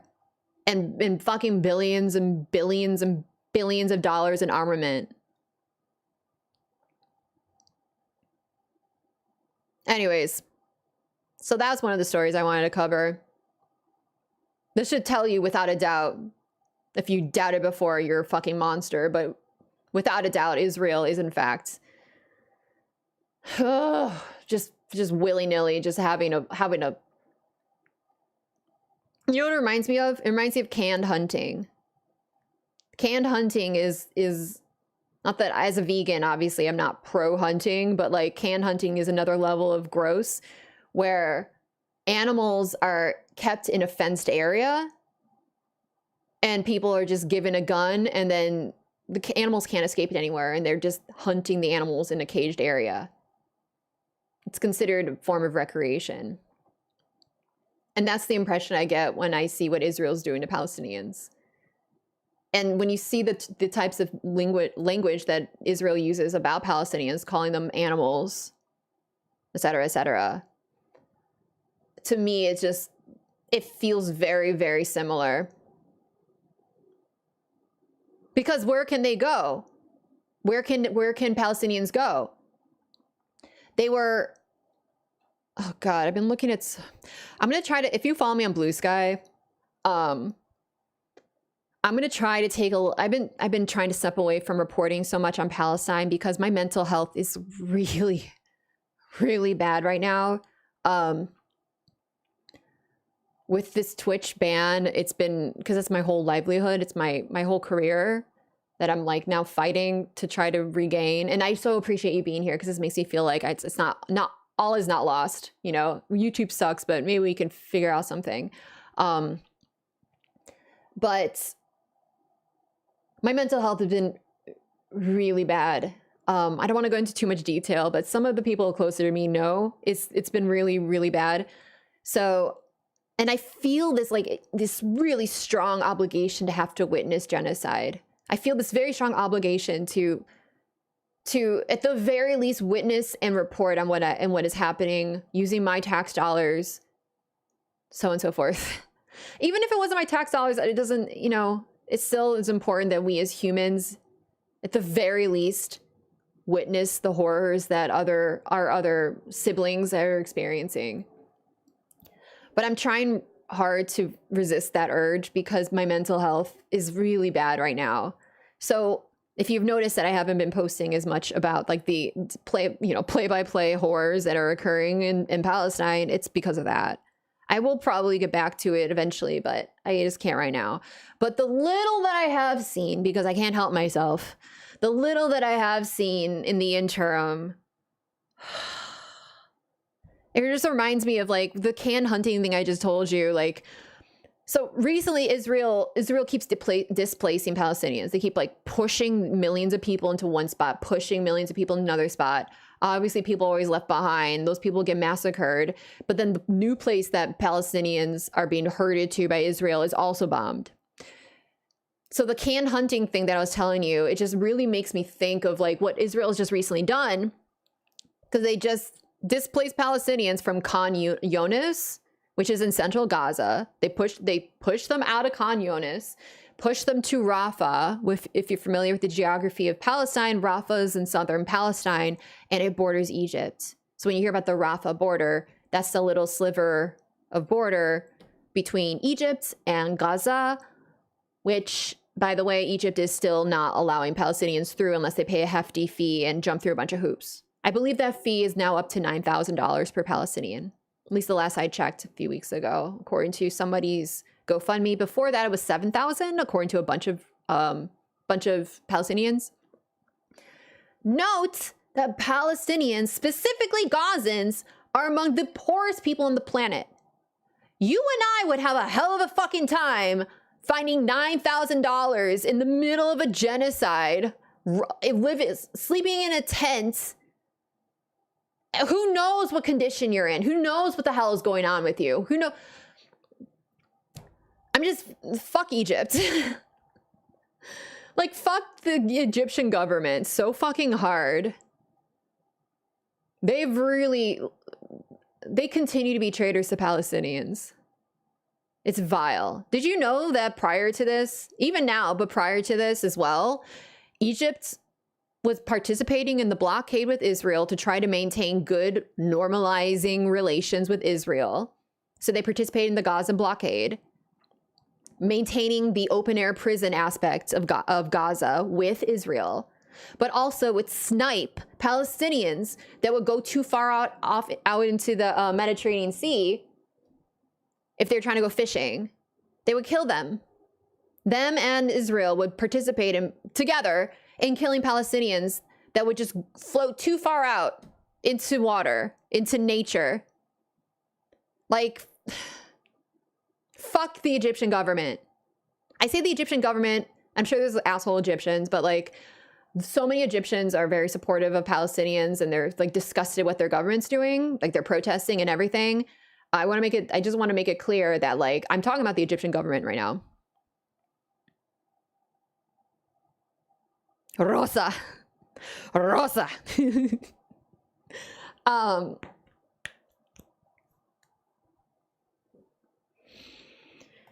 Anyway, so yeah, so Israel displaced Palestinians from Khan Yunis to Rafah, and then they bombed Khan Yunis, including the Red Crescent headquarters, a hospital. They bombed the fucking hospital, and they also bombed Rafah. And like when I'm telling you about like how my mental state's like shit, but I still can't keep myself away from keeping up with some of the news, one of the things that I did see was a video of the aftermath of one of these bombings in Rafah.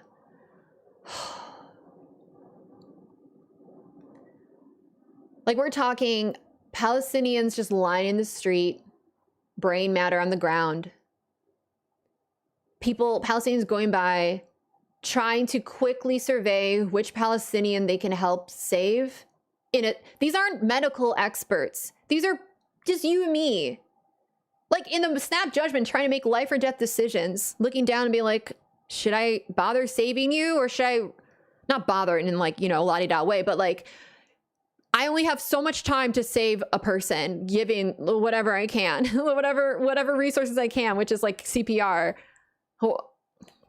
And so they're just going around, just like triaging, just so many Palestinians just dying. And they're where can they go? Everywhere they go, they are being massacred. Everywhere they go. I saw someone giving CPR and he wasn't even doing it right. And God bless him, because he's trying. He's just trying to save lives. That's all you can do. And this is what Israel's just fucking doing. Every fucking day. Every fucking minute.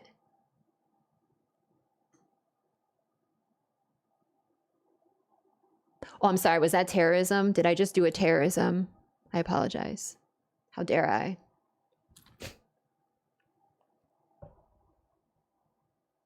Hello, Red Orchid. Some scenes are ingrained in the mind. I can't forget people falling over the planes in Kabul. Oh. Oh. Oh.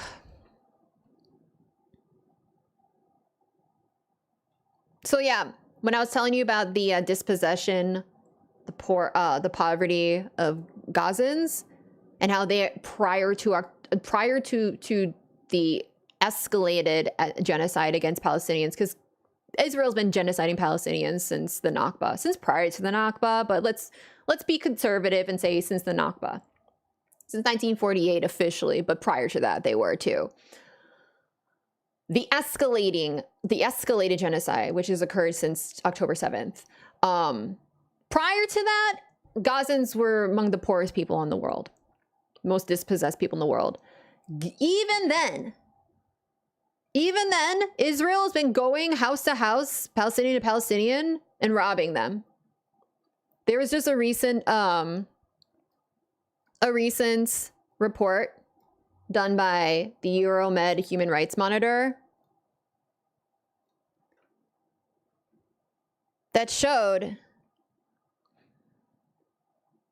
that amid the ongoing genocide, this is the end of December, by the way, so it's still going, there's systematic Israeli theft of Palestinian homes occurring.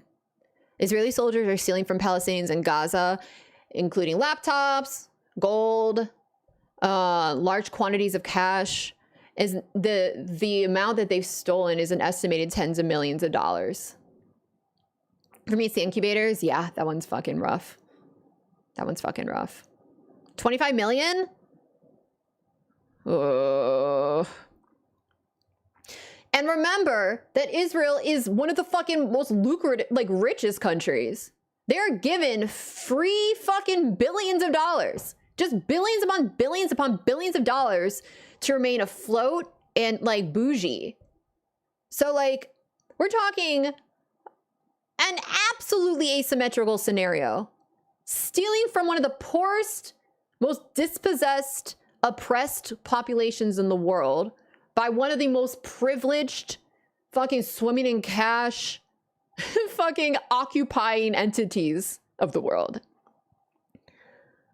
Israeli soldiers themselves have published videos on social media documenting there's deliberate sabotage of civilian homes, and then they're taking and then spraying of racist graffiti, and now bragging about stealing Palestinians' money and valuable possessions. And here are some things I wanted to highlight from the article. This article here, I'll link it in the chat if you want to. I already shared it on Blue Sky. This is the article. So there's a woman named Mohammed Garbiya. She told the Euromed Monitor that Israeli forces forcibly took her gold jewelry after violently breaking into her family's house earlier this month. Her husband and oldest son were also arrested during the raid. So it's not just gold. Not just gold that they're stealing from people. It's also people. Just know that Israel is abducting thousands of Palestinians in part to offset the amount of Palestinians that they've lost went through these hostage exchange initiated by Hamas. So for every Palestinian that has been freed from the illegal Zionist prisons, another one at least has been replaced. At least. Like far more, but at least. So just know that. But also they're stealing goods, the very few goods that Palestinians have. Aliyah al-Najjar affirmed in press statements that she recognized some of her own gold jewelry, which she had previously kept with her mother's belongings, in one of the videos published by Israeli soldiers. These fuckers are like fucking uploading videos of them. Just like think of the mindset. I know that we see like the most horrible shit, but like let's think of like the more casual horrible shit that you would think that I'm stealing from the people that I'm killing. And now I'm going to upload a video. Oh, hold on. Now I'm going to upload a video and like smile. I'm going to brag that I'm stealing. Yeah, it's giving me Nazi stolen gold vibes. Yeah, 100%. 100%. It's so revolting. It's so revolting. Yeah. So she recognized some of her own gold jewelry from a video that she previously kept with her mother's belongings in one of the videos published by Israeli soldiers. Among the items al-Najjar saw in the video was a bracelet she had purchased with her first teaching salary, which is a unique 24-karat gold leaf-shaped piece. She said in the video clip, an Israeli soldier displays her bracelet inside al-Najjar's mother's cloth purse, which also holds other gold pieces and cherished items.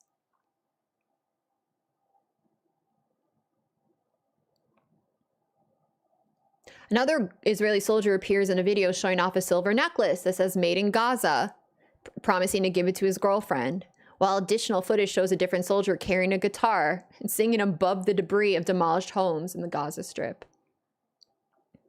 Maybe the guitar was stolen.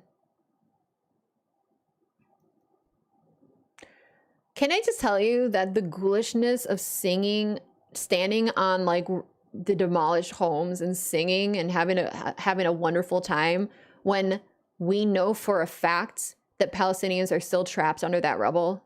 Some of them are still alive. Some of them are in the process of dying. Thousands and thousands of Palestinians are still trapped. And if you try to help them, oftentimes the IOF just kills you.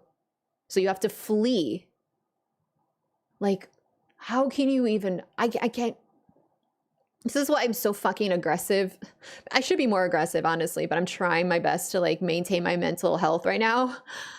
This is why when you see fucking liberals being like, but Biden's a nice guy, it's like, I don't know if they actually understand what they are participating in. I don't really have that much sympathy for them if they don't, you know. I'm not trying to say that they're blameless, but I wonder how much awareness do they have of what is happening?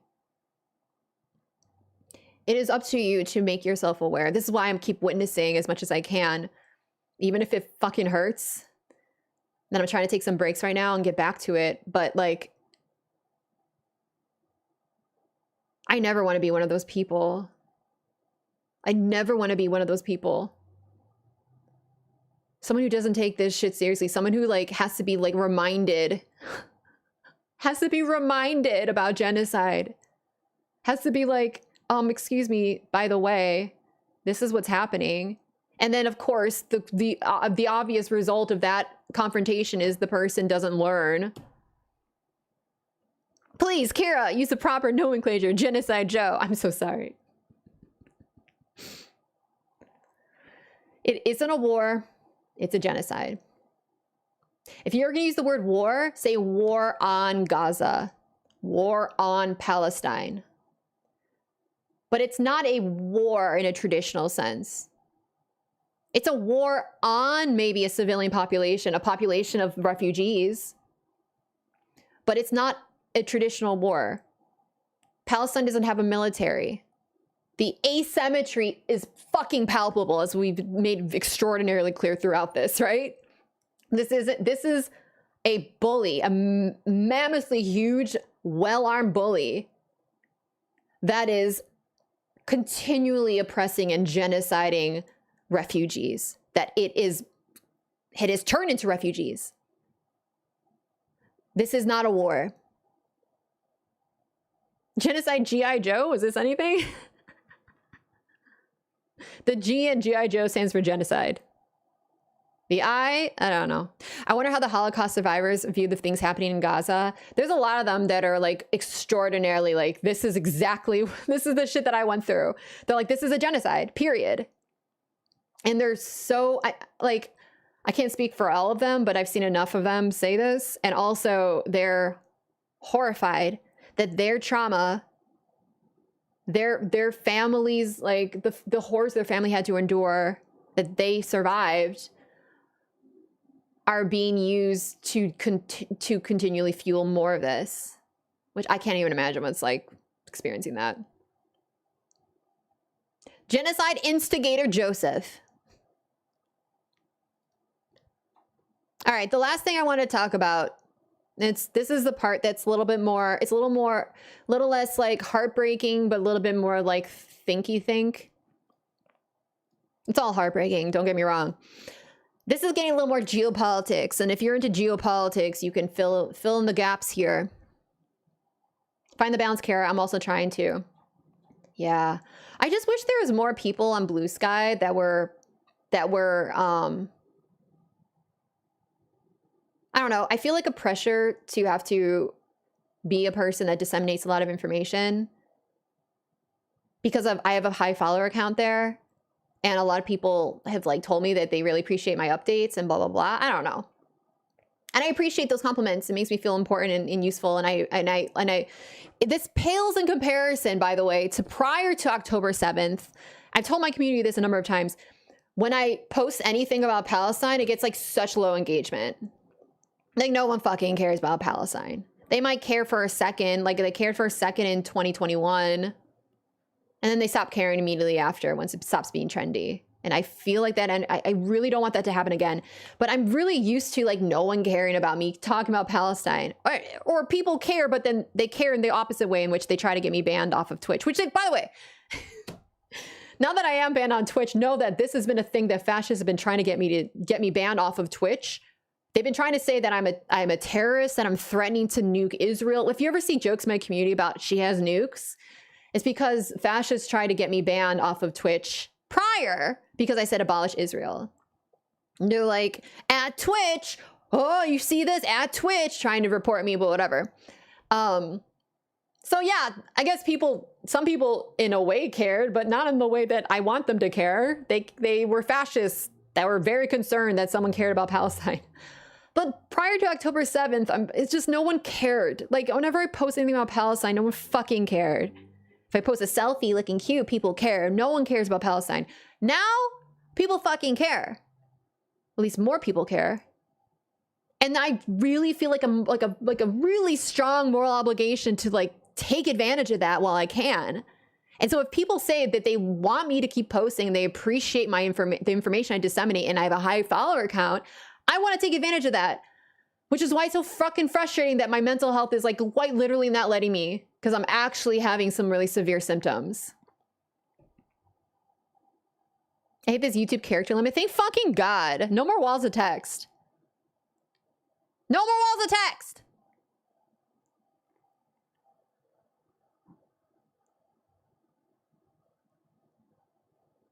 I'm trying to watch and care more about Palestine. Good. I'm very glad.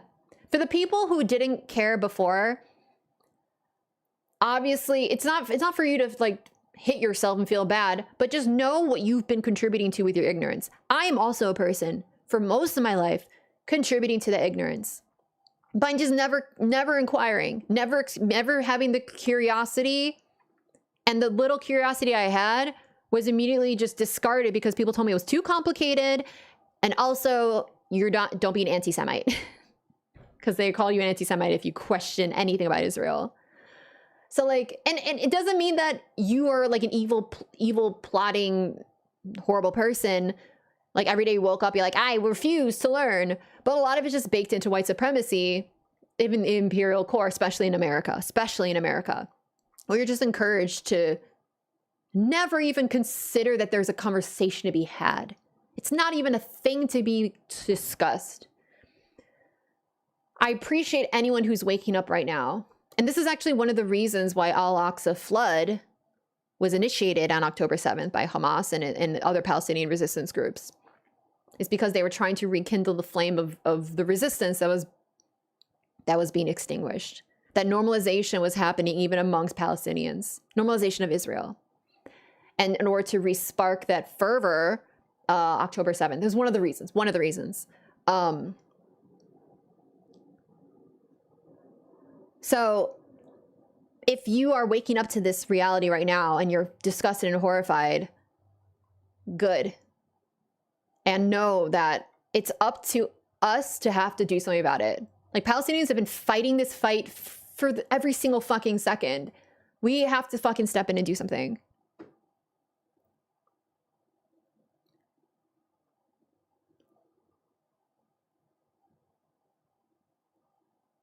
My husband has been saying maybe it's different this time through the years. Whenever I get upset that nothing ever happens or cares, but this time you might be right. Yeah, this time maybe. It feels different this time.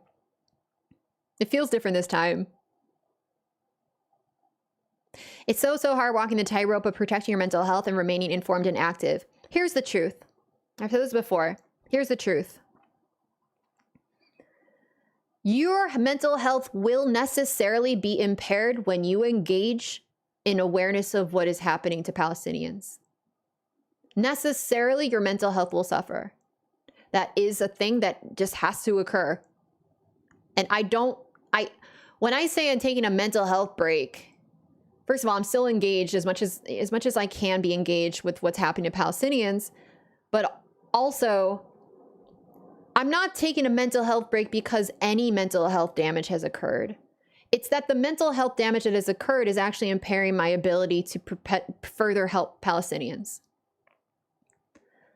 I don't subscribe to this liberal nonsense that any mental health damage means you have every single right on the planet to not engage with a horrible thing. Especially when you are privileged by that horrible thing. When you are actually you are paying for that horrible thing to happen. You're sitting in a comfy fucking bed while that horrible thing occurs off of your dollars.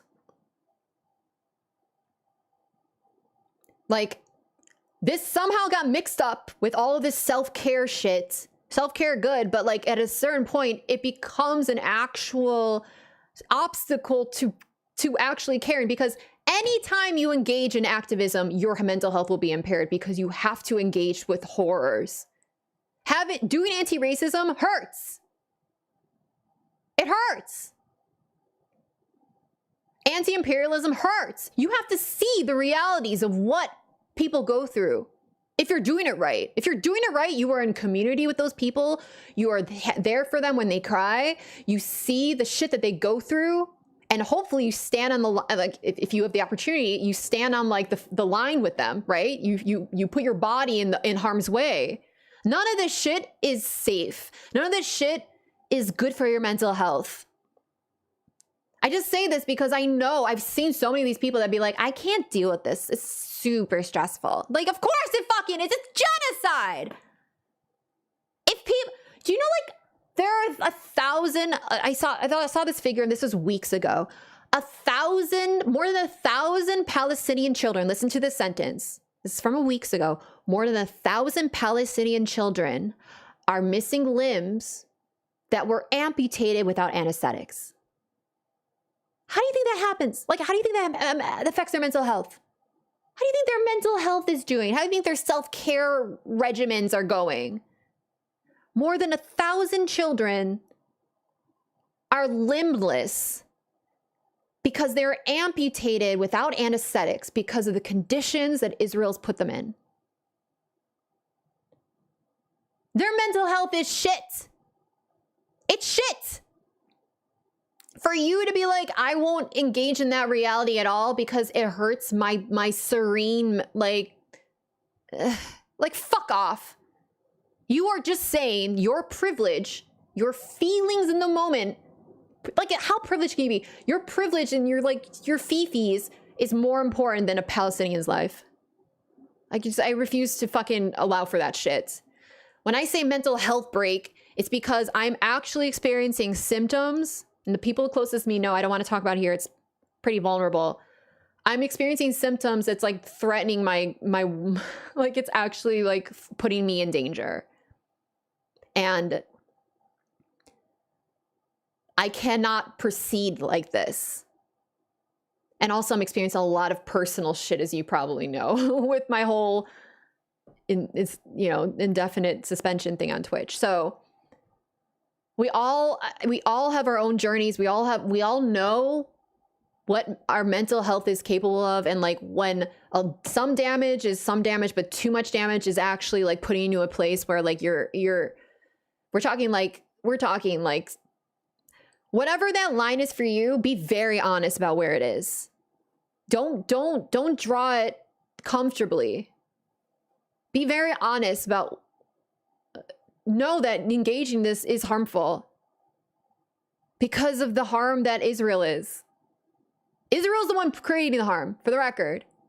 They're creating harm as an institution, as a machine. They're shooting it out on the conveyor belt, just non-stop harm. It's not okay to be like, my feelings though. But do take care of yourself, but be honest about what that looks like. It reminds me of veganism, by the way. Thank you for subscribing, by the way, QB. It reminds me of veganism. Because I've been vegan for a while, as y'all know. I'm a triple diamond tier vegan.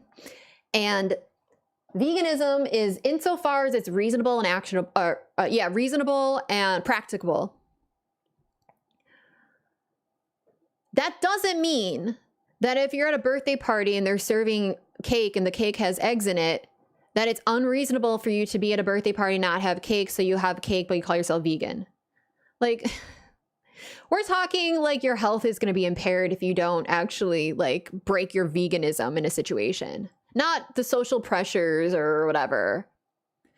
And everyone has to make those decisions on their own about what that actually looks like, because no one should be going around policing that. You know, like that's not this isn't about purity. Fighting for Palestinians isn't about purity. It's about material conditions. It's about the material conditions of this world. The fact is, if you remain oblivious to what is occurring, you will never change it. Be honest with yourself. You have to be honest with yourself about what it's possible and practical means. Exactly. And at the end of the day, if you're cutting corners because you just want to live a comfy life and that's more important than caring about exploited beings, then that's your own fucking problem. I mean, it's everyone else's problem. It's all the exploited beings' problems. But like, ultimately, I think if you're watching this show, you're the type of person that gives a fuck. So you're actually hearing what I'm saying. If you're not a person who gives a fuck, I don't know what you're doing here.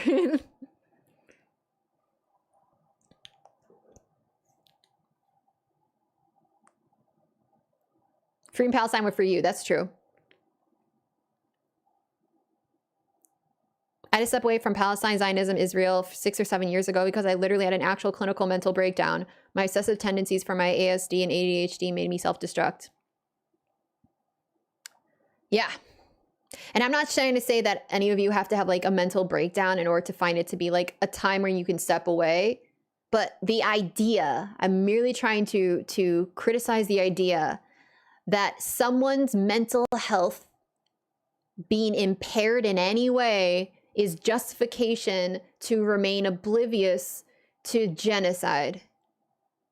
And the idea that there's this special population of people that engages in engages in knowledge about genocide occurring that doesn't have mental health symptoms occur, somehow or mental health impairment of some sort, is absurdity. There's no special crop of people, unless of course you like lack complete and utter empathy and you you actually enjoy seeing horrors.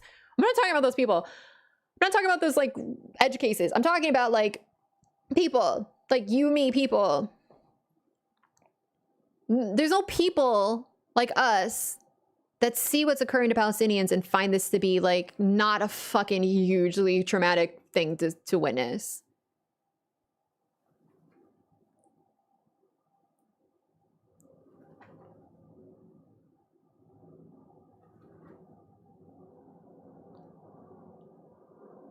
If not you, then you, then who? If not now, then when? Yeah, but also, yeah, Arya is right. INN, if not now, sucks. It's a normalizing org. JVP sucks less, but still ultimately is a normalizing org. Hydration reminder. Thank you, B-Rat.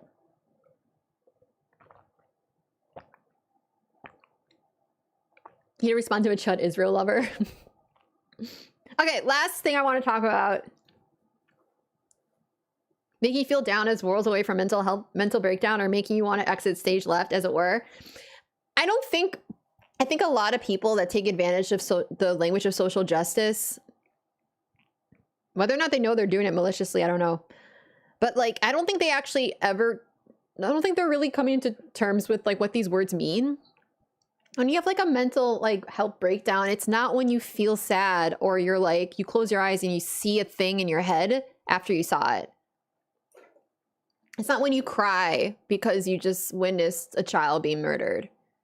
That's not like a breakdown. That's a human moment of the smallest amount of interaction with something that is being absolutely like catastrophically occurring, that you don't actually have any contact with outside of a recorded video, for instance.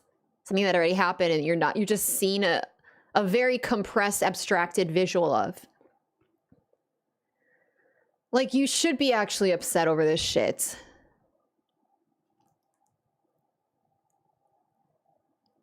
Yeah, it's when it stops you from living your normal life. Yeah. You care about the plight of Palestinians, you sit here and drink water? Damn, how she can imitate my voice exactly. It's true. Okay, it's the last thing I want to talk about, chat. Okay, we're beyond all that shit. Woo, okay, so there was a alleged Israeli drone strike. Oh, I forgot to tell Error that I'm streaming. What time is it in Palestine? It's 1 a.m. He might be still up. Error told me the next time I stream, I should tell him, and I completely forgot.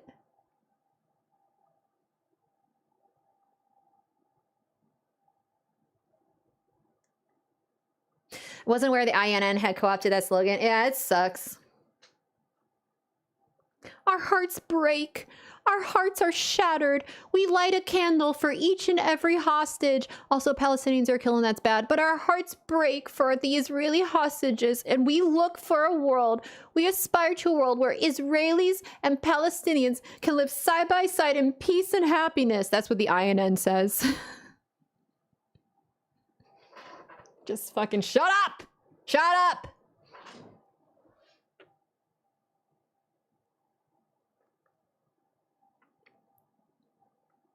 I've noticed with a lot of these like normalizers, that they'll like do this very like they try to be like very poetic with their with how they talk about this stuff. It's like they're trying to like bust out a thesaurus and like be the most like beautifully eloquent talker about genocide.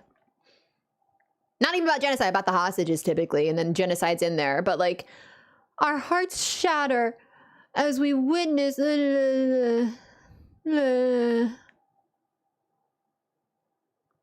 Shut up. Okay, the last thing. There's an alleged Israeli drone strike. I say alleged because Israel, I believe at this point, has denied it. I'm not positive, but it's extremely suspiciously an Israel thing. Israeli drone strike in the suburb of Beirut, Lebanon. And it killed a top Hamas leader, Sheikh Saleh al-Aruri. I'll pull up a picture of him. And 3 others, I believe.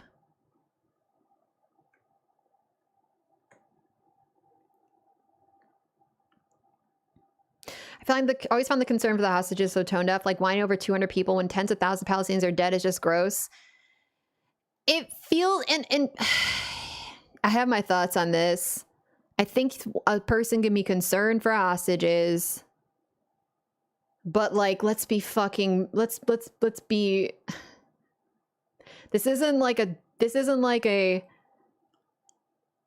such a fucking extraordinarily deeply asymmetrical situation. Not to mention that the hostages are only hostages because of the Israeli occupation. And the only reason that people fucking have paid any attention to what Palestinians are experiencing. Like like it's so not the fucking same thing.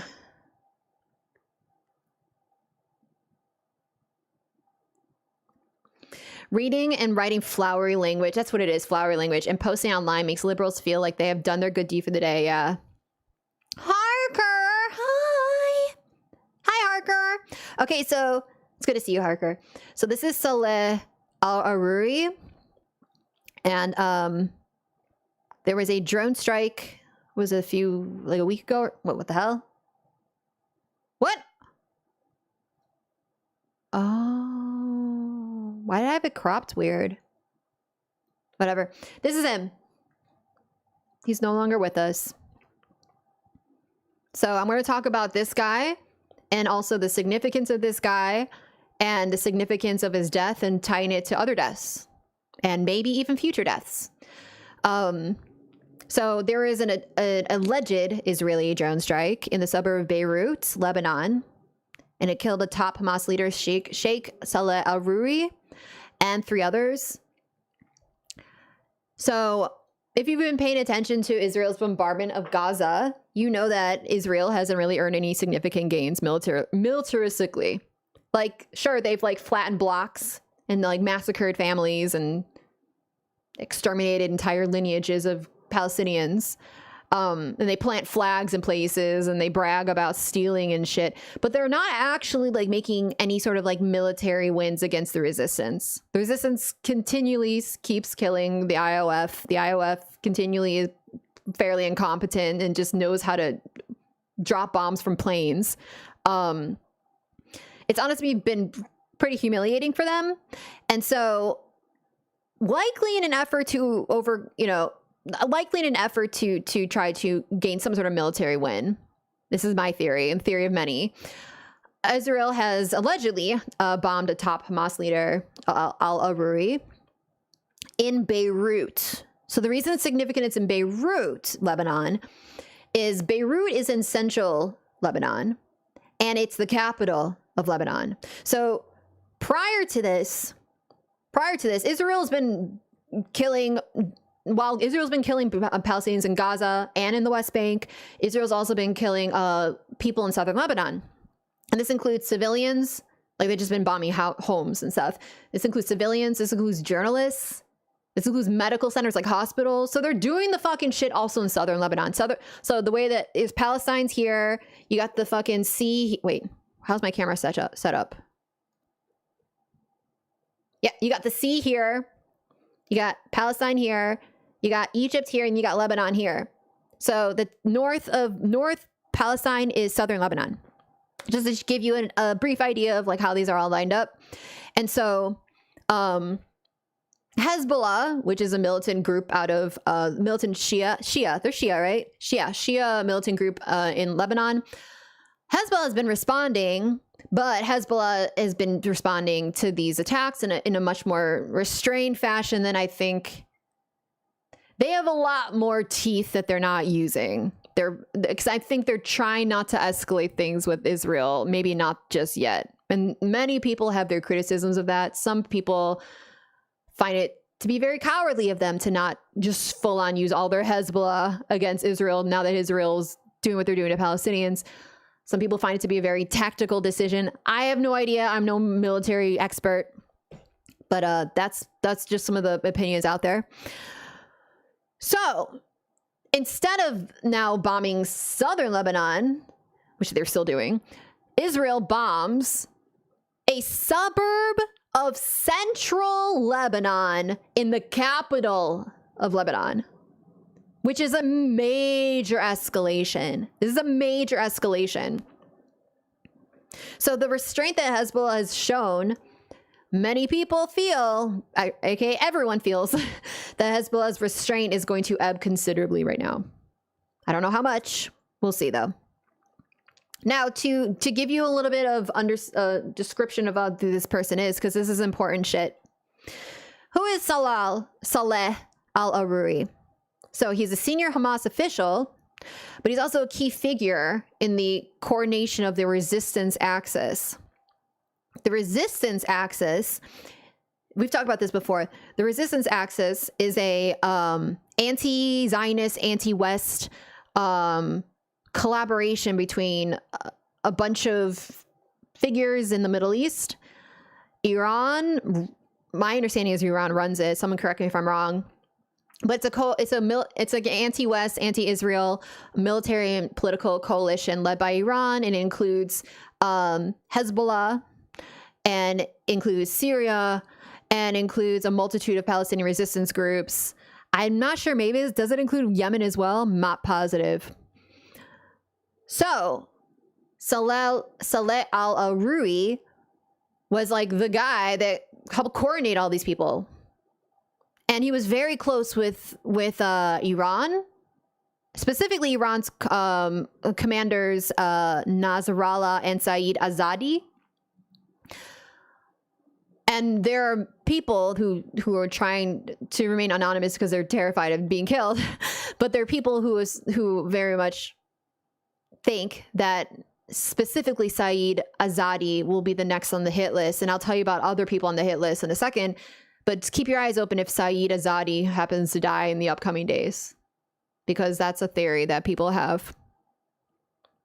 So Saleh al-Aruri is close with Iran, also close with Hezbollah. And his assassination comes barely a week after the killing in Damascus of Iran's most influential military commander in Levant, Saeed Radi Mousavi.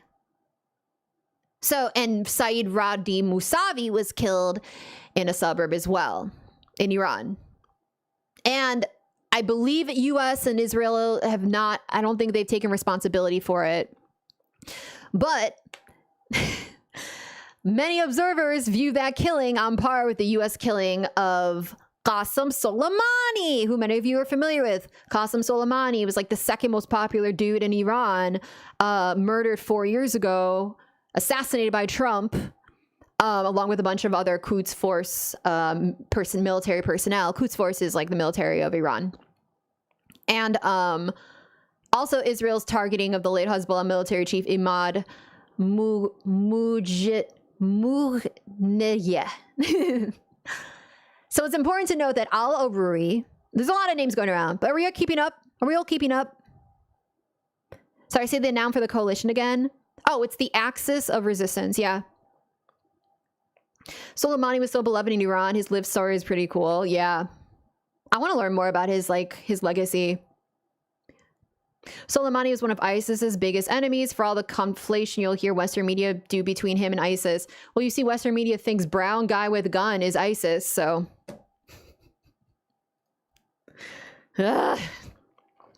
Not to say it's as innocent as that. I know it's a calculated decision to smear brown people with guns as being horrible, but I also think a lot of people go along with it because they literally think brown people with gun equal ISIS.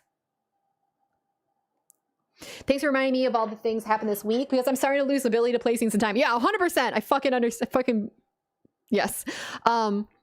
one thing that I haven't seen like anyone talk about really that's important to talk about is a few days ago. Sorry. Al-Aruri. So this guy that we were talking about, Saleh Al-Aruri. There's a senior Hamas official, key figure in the coordination of the resistance axis. Oh, Chatchless, thank you. Good friends with Iran and Hezbollah. Was people in Iran, people of Hezbollah. He was killed in a drone strike the eve of the anniversary of Qasem Soleimani's assassination. And in fact, on the actual anniversary, the very next day after Al-Aruri was assassinated, the very next day, if y'all were paying fucking attention, I'm so mad that so many people haven't talked about this. In Iran, there was a double twin terrorist attack at the memorial service for Qasem Soleimani's death. More than 91 Iranian civilians were killed, a quarter of them children, almost 200, probably more at this point, wounded. And these are coordinated terror attacks on 2 different roads leading up to the cemetery. Now, a lot of people, so the Palestinian resistance across, like so many of the groups of the Palestinian resistance say that these attacks bear Zionist fingerprints, although they don't have, what I could tell is they didn't have any like point blank evidence linking Israel or linking the United States, because Israel and the United States basically the same thing, to these attacks. I just saw a report prior to today's stream. What if the chat just pops up out of nowhere? I just saw a report prior to today's stream that says that Iran and the United States, so both the United States and Iran both agree now that ISIS is responsible, because ISIS did come forward and take responsibility. But did I get banned from Twitch? Yeah, I got banned from Twitch for terrorism, actually. So I'm trying to fight that ban, but if I ever get back, who knows? But until I get back, I'm doing this.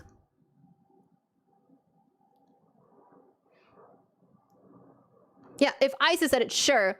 Right, I hear you, Chris. But also, I think that, like, if Iran is saying ISIS did it, I'm more likely to believe. Someone tell me if I'm wrong here. Like I said, I'm fairly bimbo. As much as I try to LARP as not a bimbo, I am very much a bimbo. And I also have an affinity for Iran, period, because I don't know. I love Iranians. They're like wonderful people. So like, I'm more than, if Iran says ISIS did it, I'm more prone to agree than if the United States says shit, I don't fucking care. If Israel says shit, I don't fucking care. If Iran says it, Iran and America come together and agree it's ISIS. Okay, maybe it was ISIS, but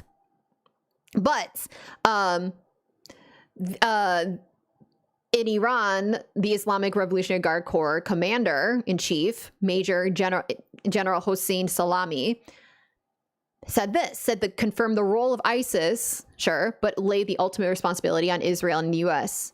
ISIS can only act as agents and mercenaries of America and Zionism. But we give them this warning: if you're brave enough, fight us. Why are you killing defenseless women and children? So Iran's squaring up against ISIS, but ultimately tying ISIS's actions to the United States and Israel. Because let's be real, when was the last time ISIS fucking attacked Israel?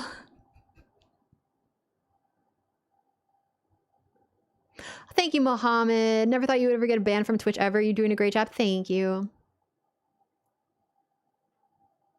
Iran says ISIS is Israel anyway, which is correct. I always knew hating Mubbles was basically terrorism. There's something badass about being classified as a terrorist by Twitch. Yeah, I'm just too base for Twitch, I guess. I'm just too base for Twitch. Is that what's going on here? Iran's the only side that funds the resistance. Wait, Mohammed, what was your Twitch name? If you don't mind me asking. So yeah, keep your eyes open, chat, for more of these mysterious assassinations. Like ISIS, to be clear, ISIS hasn't come forward and claimed responsibility for any of these other assassinations. My feeling, it's probably Israel. We're talking like precision, you know, precision attacks on a fucking like apartments in a suburb in central Lebanon.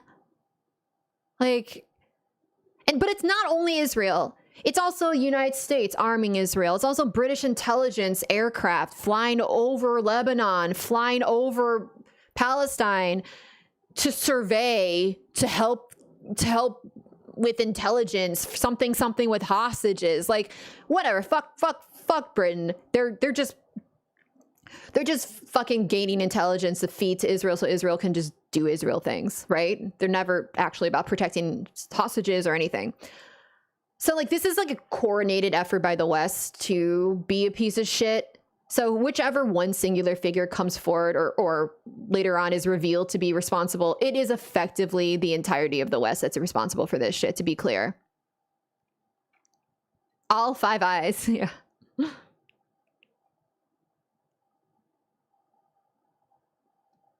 Your name is The Cordial. Oh, remember a long time ago you were in a kufi and you got angry at my Twitch. Wait, I got angry at you? You mean a kufia? Anyways, yeah, so keep your eyes open for any other figures that are assassinated or any other attacks that occur against brown people. I know that not a lot of the media gives a fuck if brown people are killed. But it fucking matters, actually. And it's actually very significant, not just because of lives lost, because Arab lives and Iranian lives matter, but also because this is like major fucking interference and escalation by the West.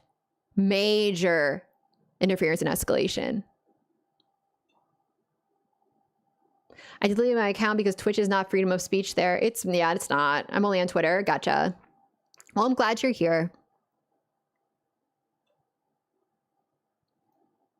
What are these comments? I don't see them on my side. I'm so confused.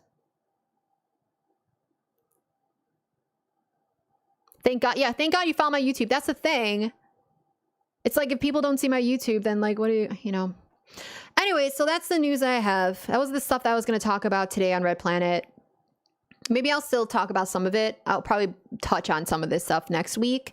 But I wanted to talk about it today because, you know, I have it done and I wanted to say hi to all of you. I'm finding the on-screen chat and chat window doesn't match up often. Uh-oh. Thank you for subscribing, John Wilson Gaming. Different between top chat and live chat at the top of the chat box. Difference between, oh, interesting. Thank you for streamer. Hi, Yucca Mountain Johnny. Do you have a Discord? I do have a Discord. Discord.gg/Kira Chats. We use an anti-fash verification technology. So let me know on Blue Sky or on Twitter if you have issues getting in, because we, you know, please abide by our rules. But if for some reason you try and it still doesn't let you in, let me know.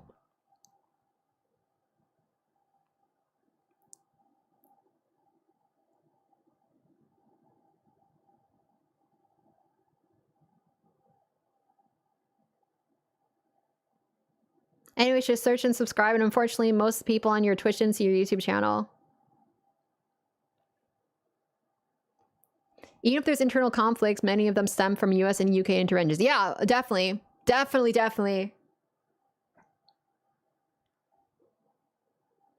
I feel like it's better if I just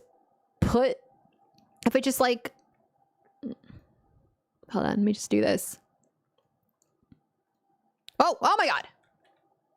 Oh God. If I just do this. There. Fix the chat problem. It's not as sexy, though. It's not as sexy.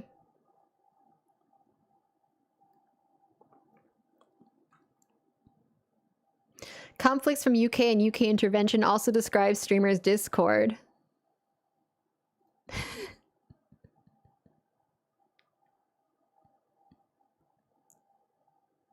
Yeah, exacerbating internal conflict is how the U.S. caused the genocide in Cambodia. Yeah, the U.S. loves to like fund and promote and create sometimes groups that will destabilize countries that they find to be not conducive to the Western hegemony, the United States hegemony. What's with this non-sexy chat scroll? Where are we? Lucid Fox stream? I missed your stream so much, Miss Strimbler. I miss being here too. Thank you for the stream. Have a nice day, everyone. You see how the boycott is affecting everywhere? Yeah, it's great. It's great. I heard, I think Aria even posted this. Aria, you posted this, yeah? On Blue Sky. That, like McDonald's is crying now because they're losing so much money because of because they feel like they're being,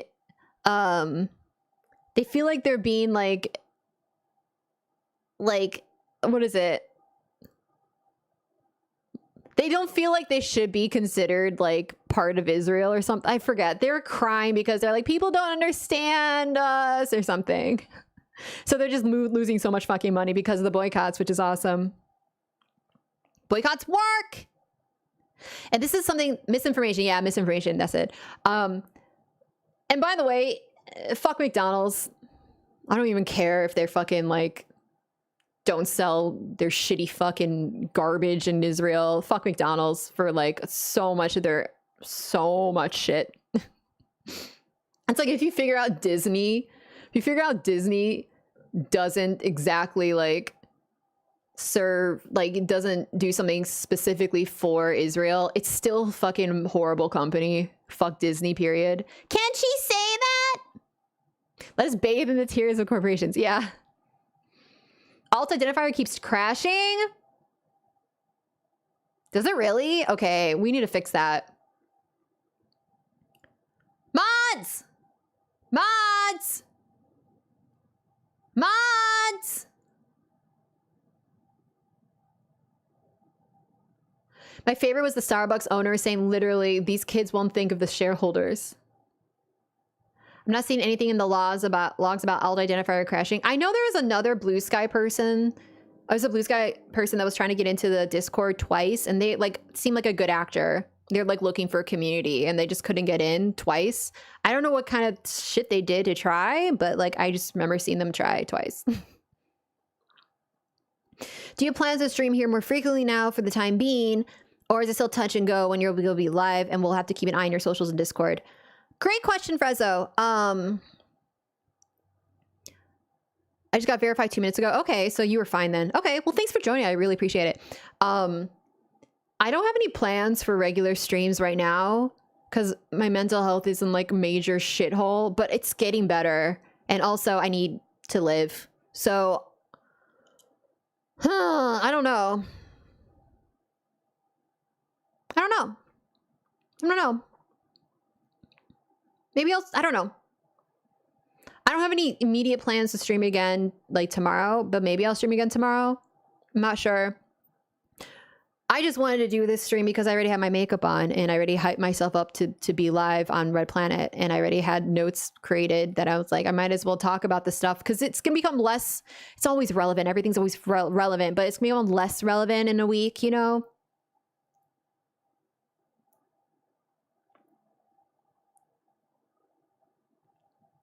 She doesn't know, let her live. She's single. I'll support you whenever you stream, unless it is today when I've got to shoot a round of competition. Oh, there, that's great.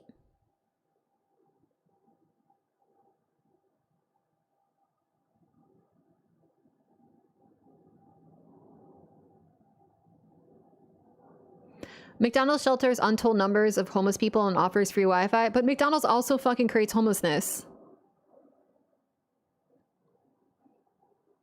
Like, that's nice, but like, fuck McDonald's still.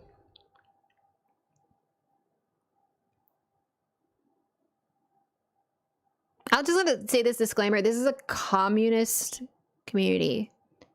So, I'm not really sure what your game is, but if you think that we're going to be sympathetic to a major corporation because they did a PR move, it's not going to work here. Your logs show that you said Palestine sided with the Nazis and you begged for an unban in Discord to see Kira's nudes. Oh. Oh. That's unfortunate. What a shocking turn of events. Anyways, I've also worked at McDonald's. Fuck McDonald's, LMAO. I think all the fucking workers that are trying to unionize and like striking McDonald's because McDonald's refuses to pay them a living wage would disagree with your weird McDonald's boner.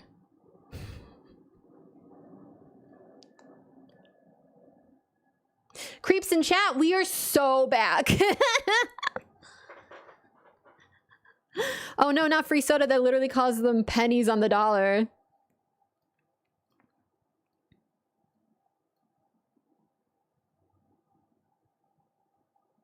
Someone made a video about you just now. Ugh, people are always making videos about me. I hate it. They're never good videos. They're never nice videos. Tell me when someone makes a nice video about me.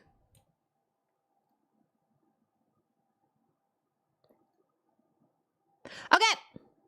There's no one to rate because I don't think that's how this website works. I saw when I created the stream though that it was like something about putting in a channel for where you send the people after your stream. But it's like, how would I know who's live? What kind of fucking technology is this? How am I supposed to know before I start a stream who's gonna be live when I end the stream? Get your camera rig set up. Wait, are you gonna go live? Because I'll just put your URL in my chat. I don't know how to do anything here. Thanks so much for the stream, Miss Strimler. Been so fun and so good to see you again. LOL, no. Oh, wait, no, wait. You're not going live? Wait, I'm so confused.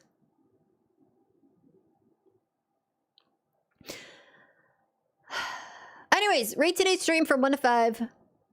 1 being the worst stream you've ever seen in your life. 5 being the best stream you've ever seen in your life. If you don't give me a 5, you have to tell me why. Kira chat, say dangerous out there. Have a good day. Thanks, Paige. I was joking about making a positive video about you. Oh, that was a good joke. I like that joke. But also, someone make a positive video about me. Huh? I'm a nice person. I'm like a really nice person. I have a little bit of a temper, but otherwise, I'm a nice person. And you know what? My temper is fucking for a good cause. I get mad at fascists and shit. You should have a temper at fascists. Okay, so I'm going to see you in Discord. Discord.gg/KiraChats. I'll see you there. How do I end this thing? Do I just press stop stream? I think that's how I do it. We don't have to say it. We know. You probably couldn't cut it at McDonald's. It's true. Thanks. It's true. That's why I do a stream, by the way, Twitch stream, because I tried and they're like, no. So that's why I do this. Sorry, a YouTube stream. I'm banned on Twitch for terrorism. I'm not even a particularly good terrorist. All I do is like show up and say, you should stop killing Palestinians. Anyways,